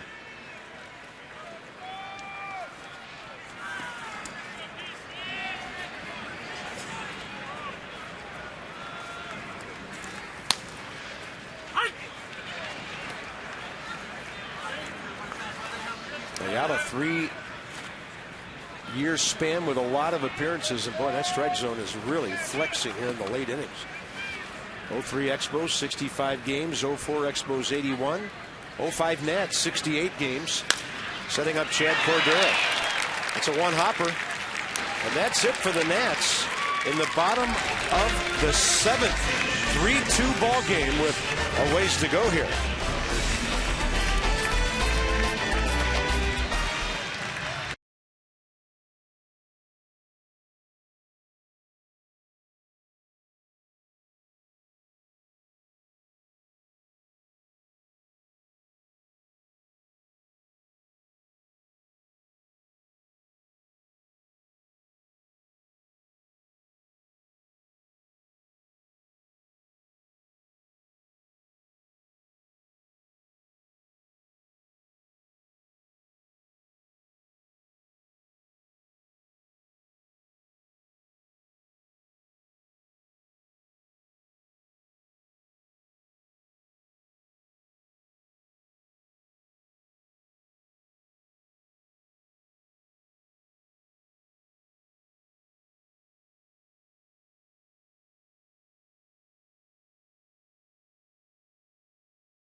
Innings on 3 hits in Baltimore, May 30th. Tanner Roark has been shutting everybody down. He's won at Miami and at New York in his starts. And for the year, he's 6-0 with a 1.30 ERA. So Johnny and Ray at the ballpark, they'll have Nats Extra after this game. And then Masson 2 tonight. They'll check in at 6:30. FP and I from the booth at 7. And then game 2 of the split doubleheader at 7:05. Nats 3, Braves 2. Tyler Clippard trying to keep it that way. And this call to the bullpen answered by Clippard, packaged by the UPS store. We love Logistics.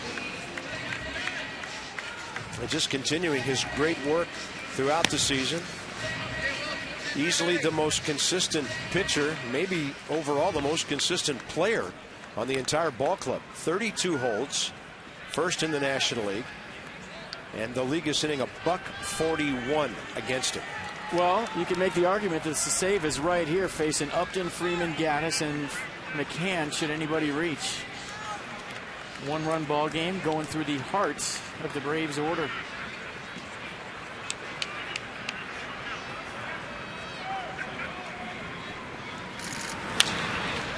Hacking on a fastball away, Justin Upton, who's 2 for 4 career against Clippard with a home run. And that home run was on a 3-2 pitch where Upton sat all over a Tyler Clippard changeup. It was the last time the Braves were in town, and knew it was coming, sat on it, and hit it a ton. Tough to do in a 3-2 count, but he did.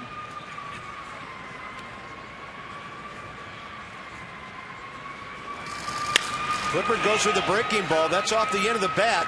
And Bryce Harper has a ways to go, and he gets there. Huge out. First out. Top 8. MLB.TV celebrating 11 years. Keep up with the pennant races. Catch the rest of the season in HD quality with MLB.TV Premium. That includes a free subscription to MLB at Bat, the #1 sports app of all time. Visit MLB.TV to order and to find out more. There's Freddie Freeman.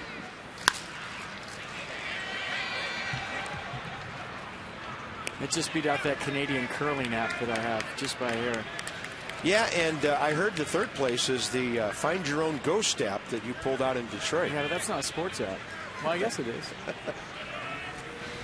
Well, you did at the ballpark. You said that the Tigers ballpark was totally haunted. Comerica Park, all kind of spirits. There was.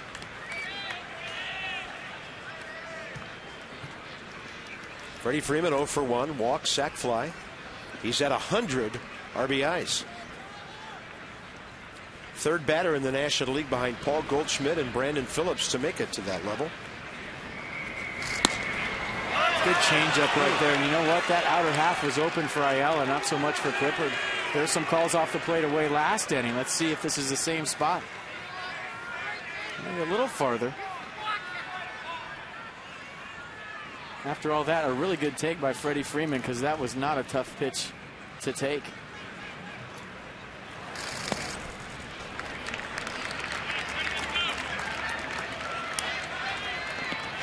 Freddie Freeman to 100 RBIs for the first time in his career, 94 last year. So a new level of excellence for this 24-year-old first baseman who just had a birthday last week. 3 balls, 1 strike.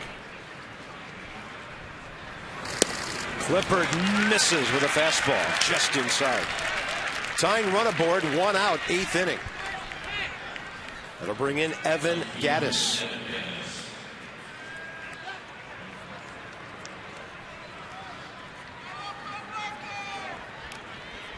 Gaddis against Clippard this year, 1 plate appearance, actually 2. 1 was a walk, and he's been hit by a pitch. 0 for 3 today.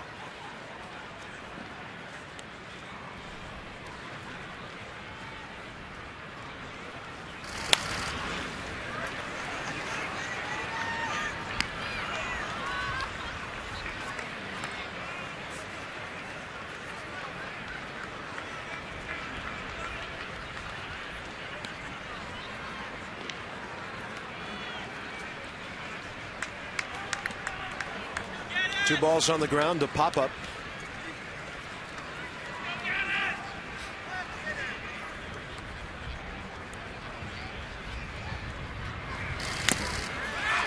And a fastball away, foul tipped. Strike 2.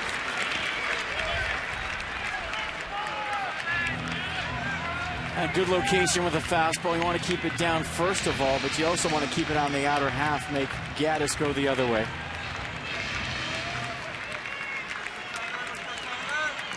Ideally, you want a ball on the ground right at somebody for Tyler Clippard and the Nats.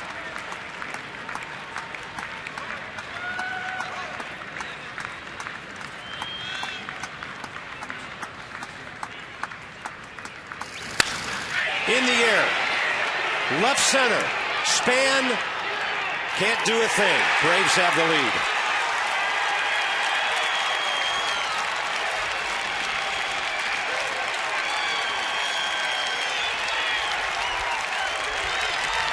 Evan Gattis breaks out of an 0 for 18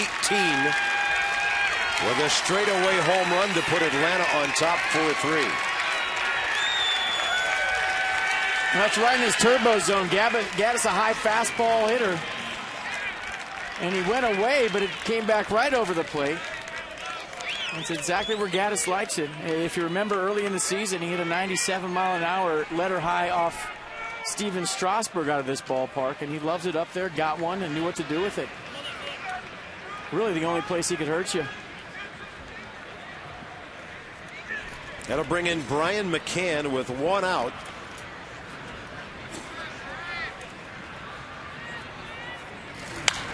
And he gets under this one and pops it up on the infield. Ian Desmond right behind the mound, 2 down.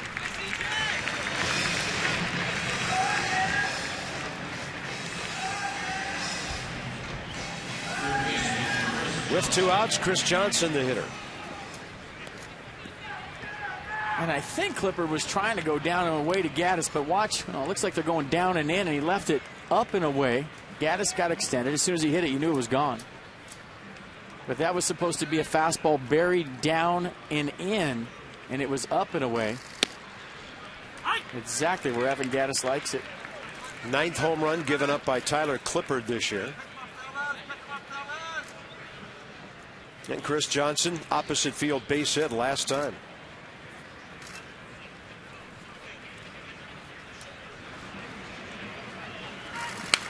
It's just the danger of setting up in with the go-ahead run with power at the plate. If you don't get it in there, if you don't bury it underneath their hands off the plate for a ball, hope they swing, break their bat, whatever you're thinking, and you get any kind of play with it, you're flirting with disaster, and Clipper just did, and the Nats paid the price.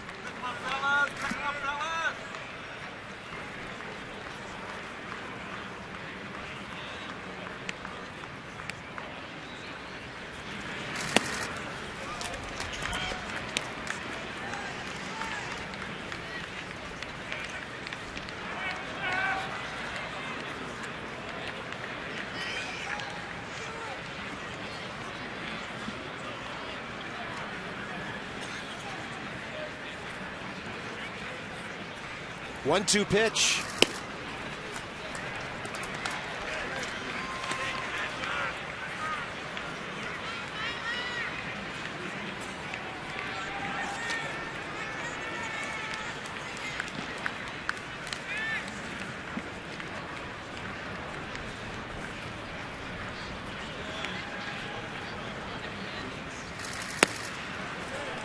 And that 81 blown away, ball 3. Well, I like this inning. The save's going to come now all of a sudden for the Braves in the 8th with Zimmerman, Worth, and Harper due up for the Nats. Yeah, and they've got, well, they had Jordan Walden up. Now it looks like David Carpenter might be throwing.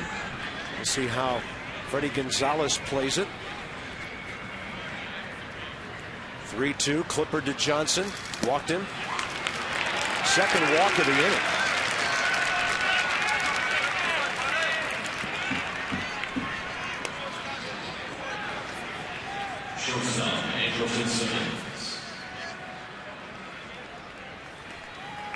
There's the right-hander, David Carpenter. I mean, take your pick. He and Jordan Walden both great arms.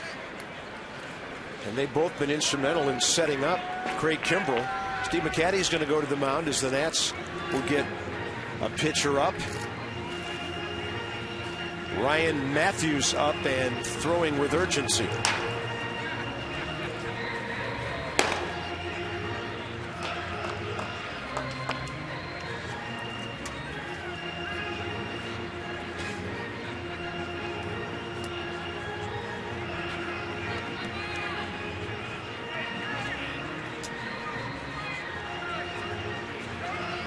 Probably something to the effect that you can't control what already happened. Let's get that last out, get your ball club back in the dugout, focus on a tough out right now in Simmons.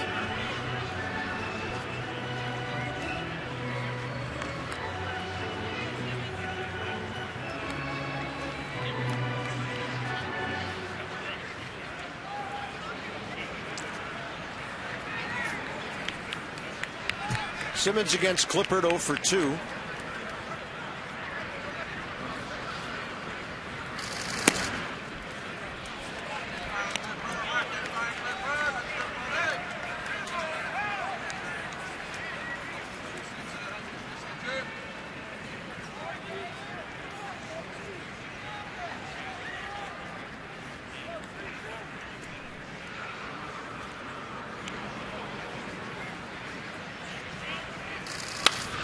And this ball to right center. That'll drop in front of Jason Worth. Stopping at second base, Chris Johnson. So the 7th and the 8th inning have been rough for Drew Storn and Tyler Clippard. That's 4 hits now. Actually 5 hits, plus a couple of walks here. B.J. Upton coming in. Man, it's easy to say up here, but it's hard to do down there. You got to get your focus back and get your ball club in the dugout with just a 1-run deficit.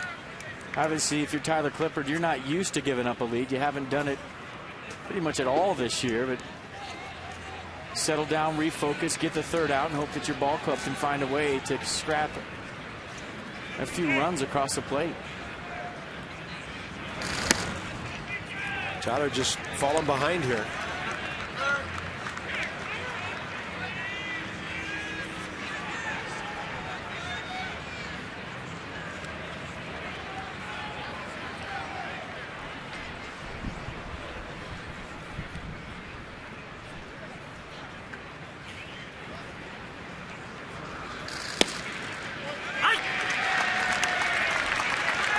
Counts even, 1-1. Fernando Abad will join Ryan Matthews.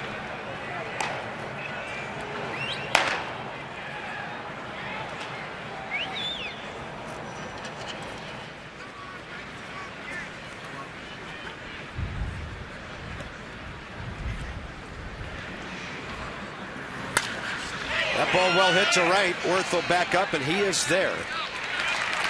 Braves will score 2 on the Evan Gattis home run. Zimmerman, Worth, and Harper. 2, 3, 4. Straight ahead.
To you by Kia. Visit Kia.com to learn why Kia is one of the fastest growing car brands in America. Cool day on the water here. 62 degrees at game time. Game 1 of our split doubleheader. We'll be back with you tonight for Nats Extra on Masson 2 at 6:30. Right now, the Nats need to get busy. Down by a run, 6 outs with which to work. Jordan Schaefer on a double switch will come into play right field.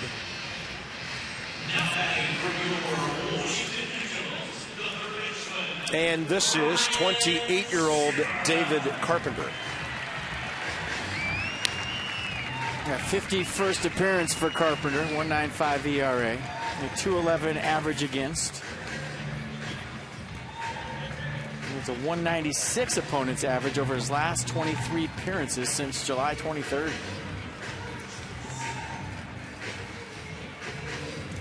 So here's an AT&T fact of the game for you. Ryan Zimmerman slugging just under 800 this month. His career high month, April of 2010. Just to give you an idea about that slugging number, Paul Goldschmidt leads the league at 548. So that's how hot Zimmerman has been this month. Fastball in there from Carpenter, who can bring it. And Justin Upton has moved from right field to left. So the pitcher is in Evan Gaddis' spot. He did his job with the offense. Now they get their defensive team out there.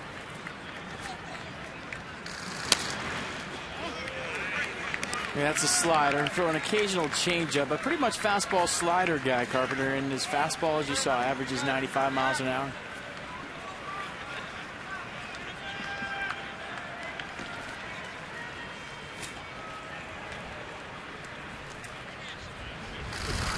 Slider, good take by Ryan. Ooh. Wow. I mean, how could you possibly even get a bat close to that pitch? Yeah, Titzler's zone has been kind of floating here late. And it's right on the corner, and that one goes Carpenter's way. Ryan does stand far off the plate, and sometimes it makes breaking balls look further out than maybe they are. Well, he's never that vocal. He thought it was a ball. He goes, and that's it. And he's still talking to Todd Titzner. Well, he had to cover that pitch. That's why he swung at it, because it was called a strike before. Smart call by Brian McCann. Good execution by Carpenter to expand the zone away. But Zimmerman didn't think it was a strike. And as a hitter, when a pitch is outside like that, you feel like, well, if he's going to call that, I got to protect. And that's why Zimmerman went right there.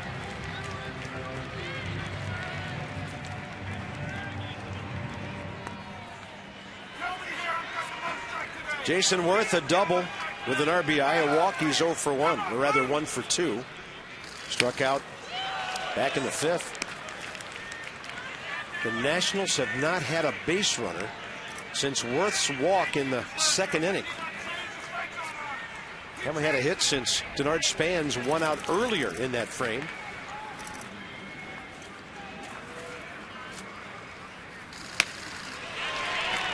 And Carpenter blowing it by Jason Worth. No balls, 2 strikes. High 90s there.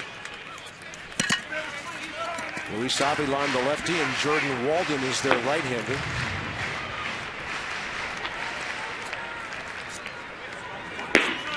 And if you don't score here, you're looking at Kimbrel, who has 47 saves.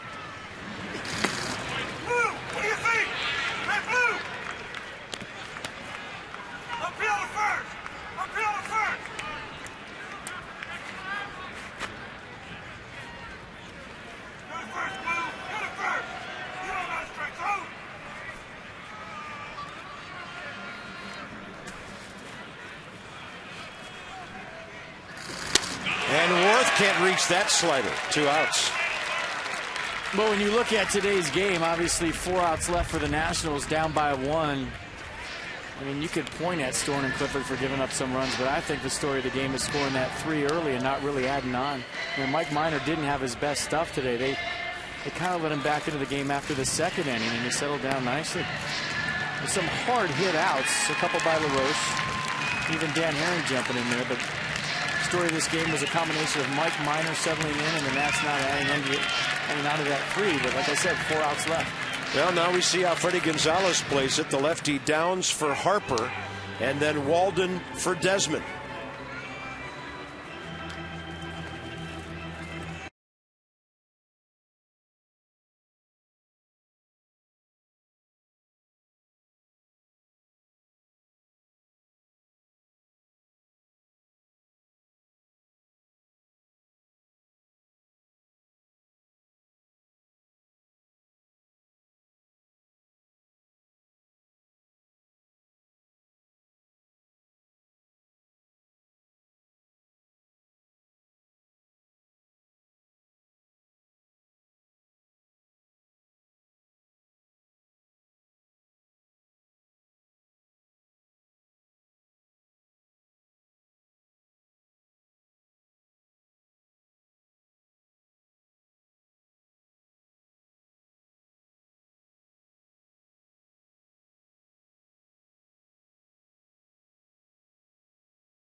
And the Braves will go situational here against Bryce Harper with left-hander Scott Downs.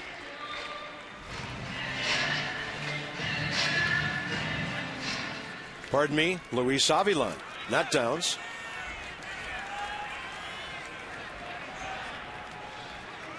And Harper against Luis Avilan, 1 for 7.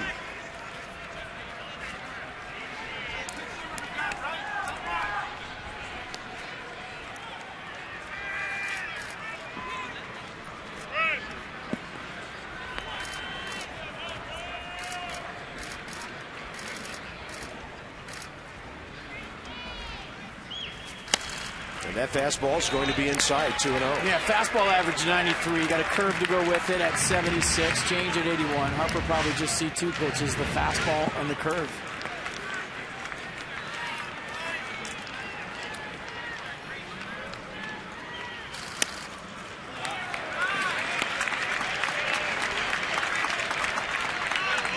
You'd think it's a green light situation, 1-run game. Facing a guy that drilled you in the back, why not? Let it rip.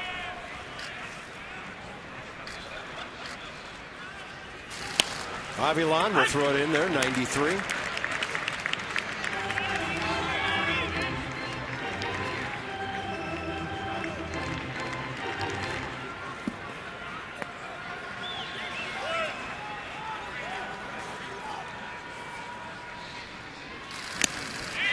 And a foul tip. A dangerous pitch right there. 3-1 fastball to the pull side. Looked like McCann wanted this, well, right down the middle.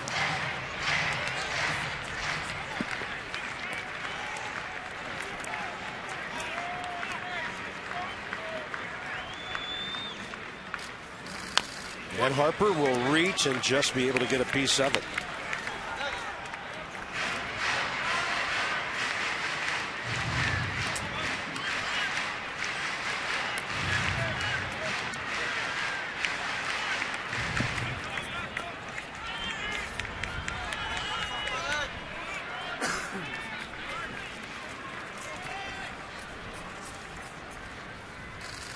Harper takes it. So the situational matchup works out for the Nats. And now we'll see if Freddie Gonzalez comes out to go to the right-hander with Ian Desmond coming in.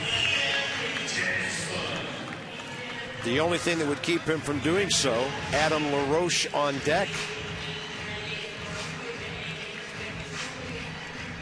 Ian Desmond against Luis Avilan, 0 for 3 career.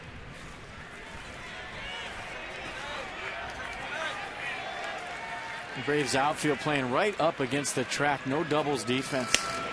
I mean, this is the deepest I've seen an outfield play here at Nats Park this year.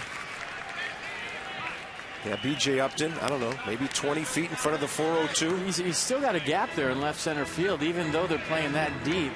And with the speed of Bryce Harper at first base, Braves trainer going to come out and check on Avilan.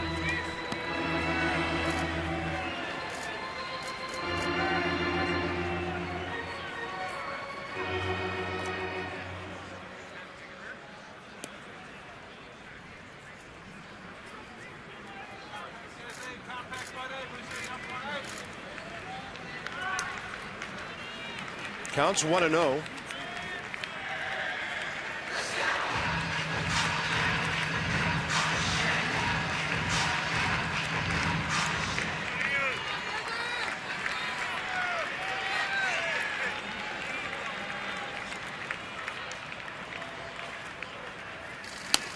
That one sails way outside. Ball 2. Bryce Harper not really showing any interest in running at first base yet.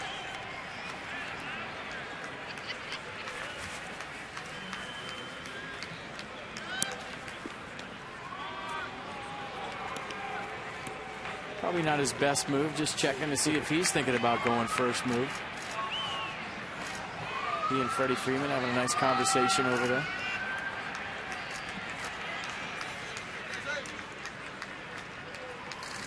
Desmond, some easy takes here. 3-0. And Avilan probably set to stay in against LaRoche, although they do have another left-hander. Scott Downs is back up. Well, get a pitch right here and whale if you're Ian Desmond. Just make sure it's a strike. And that ball was tailing away. Not sure it was a strike by the time it got in there. A lot of late sink from that three-quarter release point from Avalon. Just kind of turning that fastball over. So there's Scott Downs, left-hander, back up for the second time, and Walden's been ready for a while. 3-2 now. With that outfield playing so deep, Freddie Freeman's going to continue to hold Harper, even with 2 outs, just so he can't get a huge lead and score on a double.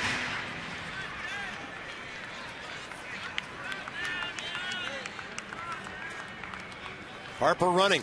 Desmond strikes out. Braves pitching has Ian Desmond 0 for 4 today into the 9th, a 4-3 ball game.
His hitting streak. Jason Worth with an RBI double, number 22 in the first, and Evan Gaddis with a big blow in this ball game. A 2-run homer in the 8th inning to give the Braves a 4-3 lead. And you look at Ramos with a location mistake from Clippard. He wanted it down in, it was out over the plate. Clippard knew that he made a mistake, and Evan Gaddis made him pay. 20th home run of the year for Gaddis. Ryan Matthews now in a hold-'em situation here in the 9th. 33rd ball game. Trying to get that ERA down. It's been an ongoing process for him because of the injury and all the time away. He will face Jordan Schaefer, Elliott Johnson, and Justin Upton. 9-1-2 for the Braves here.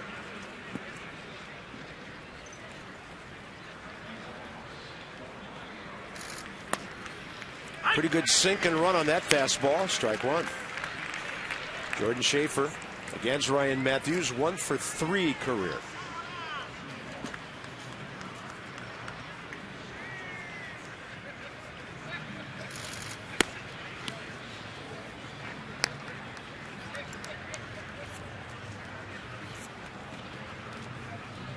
Talking to Matthews the other day, he said after worrying about all kinds of different mechanical things, mindsets, he just said he thought of one thing, is that just lower your sights. I mean, when you talk about the highest level and all the video guys have right now and maybe over-analyzing things, it kind of went back to the old Little League thing of aim lower for Ryan Matthews, and that's all he really did. Just kind of pulled his hat down a little bit lower, focused his vision to the lower part of the strike zone. He's had recent success doing that. Just keeping it simple. And a swing and a miss. Matthews 82 downstairs. And good example right there. The fork ball, the out pitch for Matthews. You see the release point kind of knuckling in there. Schaefer thinks it's going to be belt high, commits, and look at that thing just drop off a table. So a couple of good two-seam fastballs away to get to a 2-strike count, and then the fork for the out pitch. And a ball slapped the other way, and too hard for Ian Desmond. Elliott Johnson, 2 for 5. And now with the ball getting away, Bryce Harper fired it in there, and it ended up over on the tarp.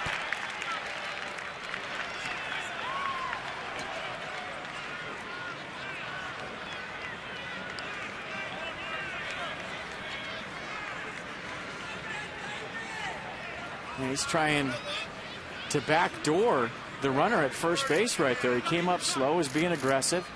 Was waiting for a big turn by Johnson, thought he could steal it out and threw it all the way across the infield. And I think might have surprised Adam LaRoche a little bit. Throw was wide, error on Harper, and Johnson advances to second. So he's trying to casually throw this ball, I think, to first base or maybe to second. I'm not sure. Well, it could have been either one. So that gives up 90 feet, puts a huge run in scoring position with 1 out. Justin Upton will take it low and inside. Bryce Harper's 6th error of the year.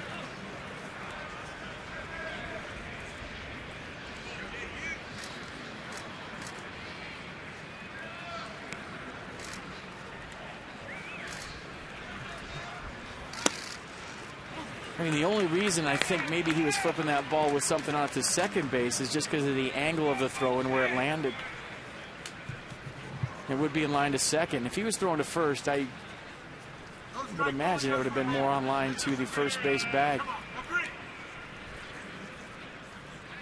Runner gets a great jump, and now they have Elliott Johnson at third base with 1 out. He has stolen 20 bases this year and been caught once. Well, in a close ball game late, that's a free 180 feet for the Braves. First, second base for Johnson, and now third. Got a great jump. Ramos had no chance whatsoever.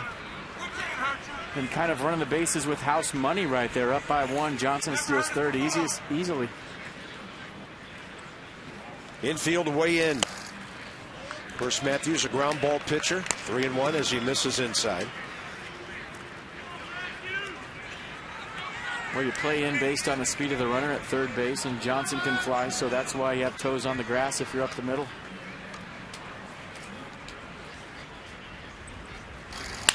There's the grounder. Zimmerman to his left, smothers it, throws, good play. 2 outs. I have no idea why the contact play wasn't on with the Braves right there. You're up by a run already. Ball on the ground, you go contact play right there. Johnson walks home. You know, based on Zimmerman having to dive to his left to get this ball, Johnson holding all the way. Thinking about going on the throw. Great play by Zimmerman to keep Johnson at third base. But usually when you're up by a run late, that's the time when you gamble on the contact play. You make them force the issue, get you at the plate, and if they would have had it on, he would have scored. That's it for Ryan Matthews. Ian Kroll will come on to face Freddie Freeman. Braves looking for insurance. Nats trying to keep it a 1-run game.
Game will be the Nats left-hander. Keep your day of Nats baseball going. Mid-Atlantic Sports Report from 5 to 6:30. Tom Davis, Dave Johnson, Mel Antonin. Continued post-game coverage of this one and a look ahead to Game 2, which is on Masson 2 tonight. 32nd appearance for Ian Kroll. 4 ERA, 31 ball games, 27 innings, 21 strikeouts. And Freddie Freeman is 0 for 2 career against him with a walk. And lefty's hitting .224 against the fastball, curveball, changeup combination. And a bouncer out to short. Ian Desmond bobbles it, and the Braves will use 2 errors to get an insurance run.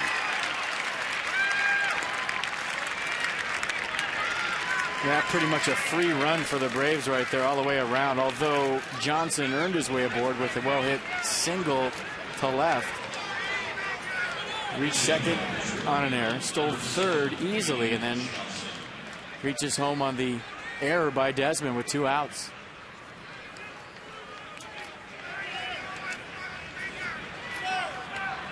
And just kind of hit him in the thumb right there. And that was all it took. Reed Johnson hits for the pitcher, Luis Avilan. It just seems like everything has gone wrong for the Nats in this ballpark this year against the Braves. Well, I mean, as soon as Gaddis hit that home run, it's just like every fan at home that's a Nationals fan thinking, here we go again. I'm sure that's what a lot of players were thinking down the field. You know, 3-0 lead, you jump out to it, you're thinking, okay, send a message, here we are, we're a different ball club this time around, we got you guys. And then, like the Braves have done all season, peck away, big knock, and you get into that here we go again mentality, and you fall back into old habits. No balls, 2 strikes to Reed Johnson. Facing Ian Kroll for the first time. Breaking ball strikes him out. Damaging top of the 9th, unearned run charged to Ryan Matthews, and now shadows creeping. Here comes Kimbrel.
And 9th.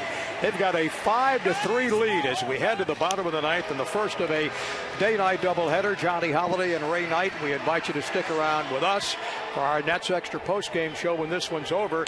And as Bob and FP were just saying, Ray, off to a 3-0 lead for Dan Herron in that first inning, and things looking pretty good at that point. Yeah, Johnny, 3 base on balls, 2 base hits, 3 runs netted, and then only 1 hit after the no hits after the second inning. Denard.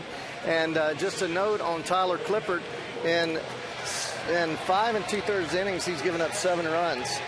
His earned run average is 11.19. The only team that I can recall or even think about that has done damage against Tyler Clippert consistently. And that earned run average for Tyler is against Atlanta this season, which is over 11 runs. Pretty high. Yeah, and it is high. It's high for him and high for anybody. 11 earned run average. But he threw the fastball elevated to Gaddis, and he's, in my estimation, the best high ball hitter in the league. He loves the ball up there. We'll show you a little later on in our show. So we'll be back and we'll have our Nets Extra post game, but this one's not over yet. Bottom of the 9th. See if the Nats can pull it out. Back upstairs to Bob and FP. Thank you, Johnny. Thank you, Ray. Craig Kimbrel 47 saves. 6 more than the number 2 man in the league, and that's the Nats closer, Rafael Soriano. Well, there's a fastball. It averages 96 miles an hour. He throws it 70% of the time. He's got a hard curve at 85 to go with it. Goes at 29% of the time. Adam LaRoche is 2 for 10 career against him. Adam 1 for 3 with an RBI single back in the first that looked like a great add-on run in a 3-run first inning, and the Nats have had 1 base hit since and 2 runners other than that on walks. Well, LaRoche has had the best at-bats all day long of any Nats hitter. Hit the ball hard 3 times today. Hard ground ball to second and third. Line out to right in the 6th to go with his base hit that you're talking about.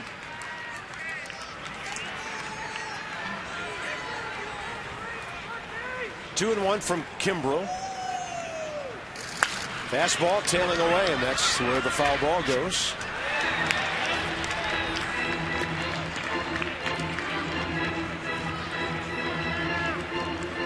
Nats are 9 games over 500 this year. They're 8 under against the Braves. So you can see the difference right now in what could or could not be a playoff season. The inability to beat Atlanta. 2-2. That's up and away. Well, up by 2, you would think this is a fastball from Kimbrel in this count for sure. Up by 1, it'll make you think as a hitter digging in 3-2. Should be a challenge here. Let's see.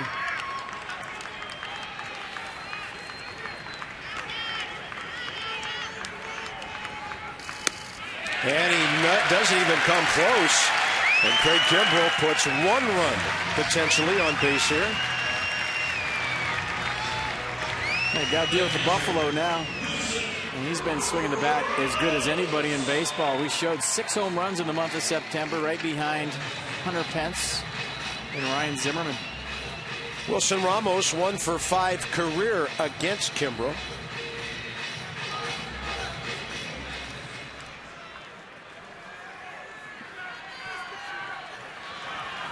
Oh for 2, couple of ground balls after a walk in the first. And Ramos goes hacking at a 96 fastball upstairs. Well, he's looking for a first pitch fastball. Just watch the late run to that, to where no shot. Almost like a riser.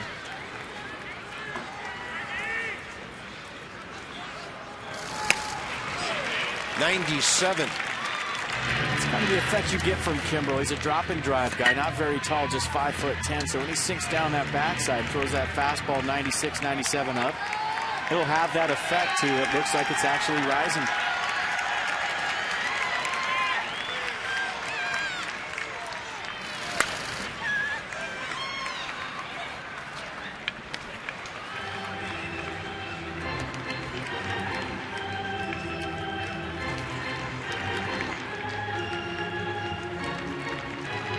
Anthony Rendon is next.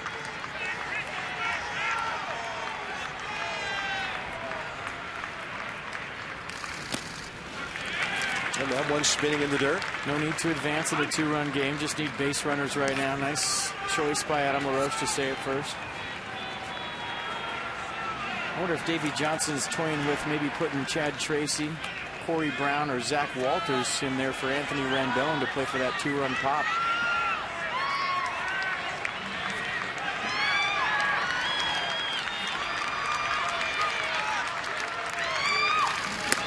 And Ramos will look at that one upstairs. Kimbrel not sharp yet.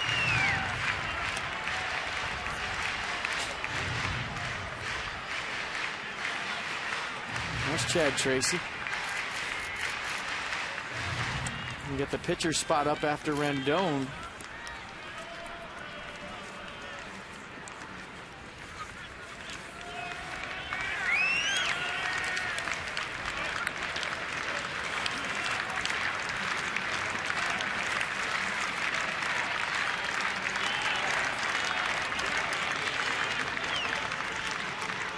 Two. Ramos stays alive.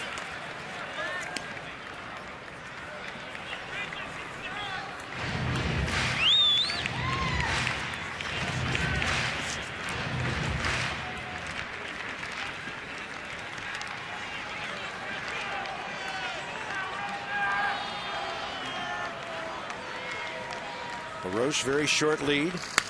Ramos continues a big-time battle here. Almost like McCann went out there and said, hey, the curveball's not curving right now. Let's just go with the heat. Challenge him, see what he's got. That said, you never know, but last 2 pitches, challenge fastballs. Ramos did a nice job of fouling them off. Looking for something right down the middle.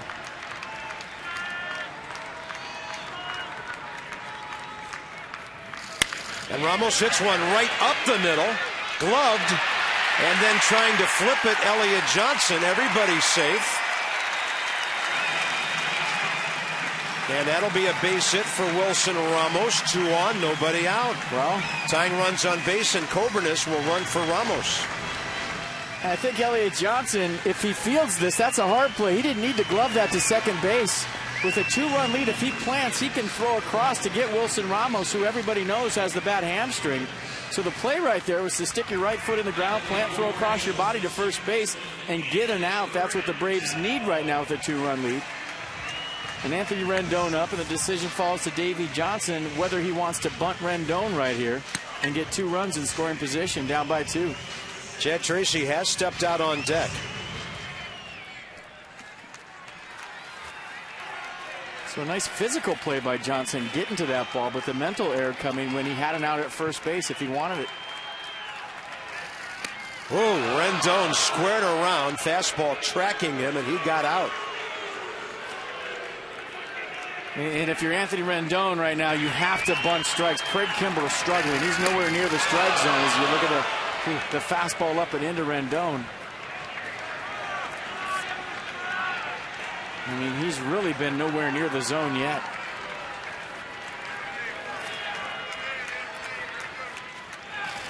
Another one inside. I like the fact that Trent Jewett and David Johnson took off the bunt right there. You don't want to give a ball club an out for free when they're struggling to throw strikes. Obviously, you want to advance the runners, but it's hard to give up that out when you only have 3 left if the guy's not going to throw you a strike.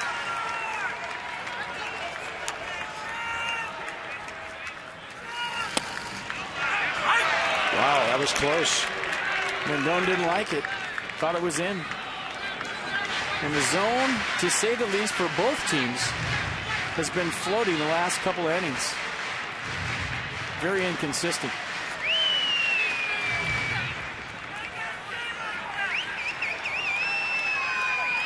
Two balls, 1 strike. And that is at the knees, strike 2.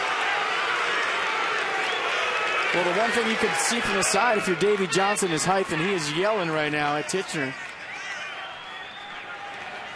And it looked low.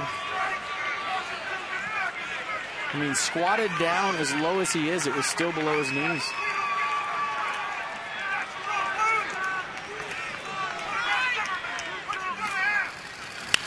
Rendon in swing mode now, fouls it back.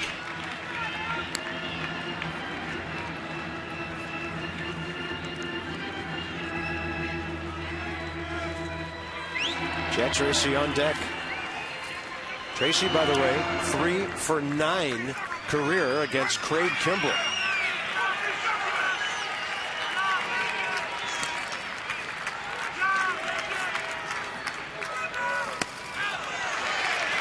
Evidently inside, 3-2. Rob, huge decision right now. I don't think he gets a strikeout guy. Start the runners down by 2, and that would be a huge gamble by Davey Johnson, especially with no outs. Got on their feet, making some noise. Not a lot of folks here for this game, but they've been in it from the first pitch. 5-3 Braves. Nobody out, bottom of the 9th.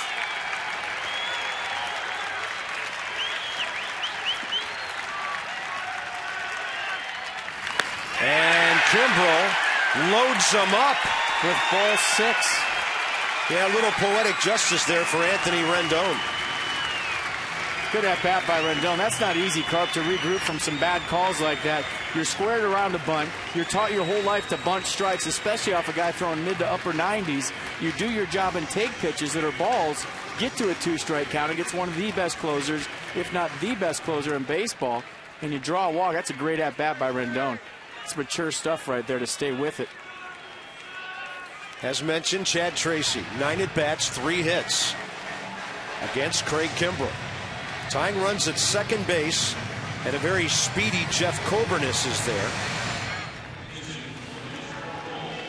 And if you're the excitable type, that would have affected you. Rendon, as cool as a rookie as I've ever seen, stayed with the at-bat, did a nice job to set the stage for Chad Tracy, who has to make Craig Kimbrell come in the strike zone, because right now he is not throwing strikes. And that's not close. The guy's having an off day and he's going to hang himself. You have to let him do it. You can't help him out. And that's the fine line right now for Tracy.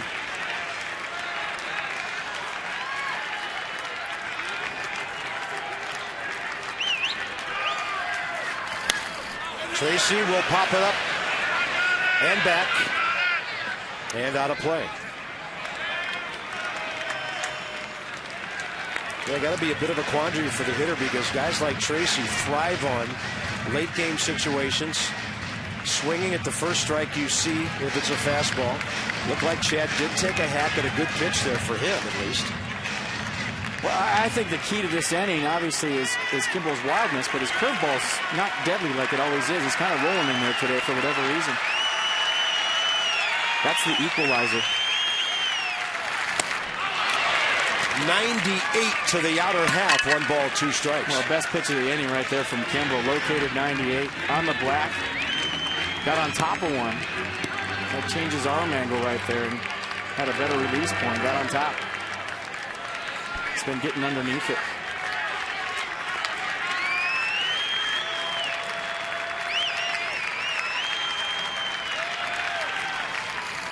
Breaking ball. That'll be good for 1 run. Kimbrell covers from Freeman. The tying runs at third base. And really a good productive out for Chad Tracy. Great at-bat. You kidding me? 2-strike count to a guy that strikes everybody out. You put the ball in play, advance both runners, and now set the stage for the guy with the longest hitting streak in the big leagues this year, Denard Span. I mean, base hit, he walks him off. That's a big at-bat from Chad Tracy. Denard Span against Kimbrell, 1 for 4. 1 for 3 with a walk today. And Freddie Gonzalez caught right here, because the fact that Kimbrell's not throwing strikes, he can't walk Span to get to Zimmerman because of the lack of control and load the bases up. Outside with a fastball. Kimbrell has blown 3 saves while saving 47. If he's throwing strikes, you can take a chance of putting Span on, because his run means nothing in this ball game to face Zimmerman and get the right-on-right matchup. But you can't load the bases if your pitch is not throwing strikes. Span up the middle. This will tie the game, and this will win the game. Right through Simmons. Nationals win 6-5.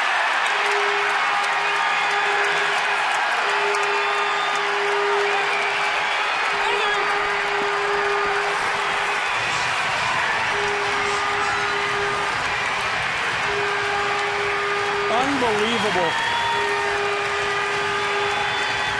They just left the best closer and arguably the best pitcher in baseball standing on the mound. The Nats still rolling, still got a heartbeat, and they are still trying to crash the party, folks. Unbelievable. What a way to start the doubleheader, and a chance for a sweep tonight. The Braves' magic number stays at 4, and the Nats have won their 80th game of the year, and they're 10 games over 500. So Span gets 1 RBI for the tying run. The winning run scores on an error by Andrelton Simmons, and the Nats walk off the Braves and beat them on this field for the first time this year. Here's your key drive of the game right here. Denard Span just taking it back up the middle. The proverbial right man in the right spot. Freddie Gonzalez choosing to face the left-hander instead of the right-hander, Ryan Zimmerman. Span hits a ground ball. That scores Coburnis. And with the between the wickets, Andrelton Simmons, here comes Anthony Rendon. And they still got a heartbeat, folks. How about that? Wow. Big time win. Denard Spann gets the bat on the ball, wins the game for the Nats. Here's Julie. Right. Hey, guys, Denard Spann, that was pretty amazing. Yeah, it was, man. We needed that win. We really needed that one, man. We knew we couldn't lose and all that, so. A standing O for you and very, very deserving. You said that you were almost worried that they were going to walk you to get to Zim. Yeah, I did. I thought they were trying to set up the double play, but I was kind of glad they challenged me, man. And, got to still earn my respect in this league, and I'm glad they gave me a chance to come through for my team. Talk about this streak. I mean, you're at 27 at this point, and it came up big in the ninth. You know what? I'm just having fun. I'm coming to the ballpark every day, trying to simplify things and just keep my game simple. And so far, it's been working this last month and a half. There's some extra satisfaction knowing that you guys were able to pull it out at the last second against the Braves, a team who has given you guys trouble all season long, especially here at Nats Park. Yeah, they've done it to us all year, so it was just big for us to come, do it to them. And we can't lose right now, so just a good win for us. Fantastic. Congratulations. Thank you. Thank you, Denard. Guys, back to you. 6-4-2 Nats, 5-9-2 Braves, and the Washington Nationals very much alive in the wild card race. 4.5 back of Cincinnati. Braves play Houston tonight. The Nats will take on the Braves again. For FP and Julie, Bob Carpenter. Masson 2 tonight. Nats Extra at 6:30. This has been a Masson presentation. Stay tuned now. Johnny and Ray with the postgame coming up. And from the booth, see you tonight.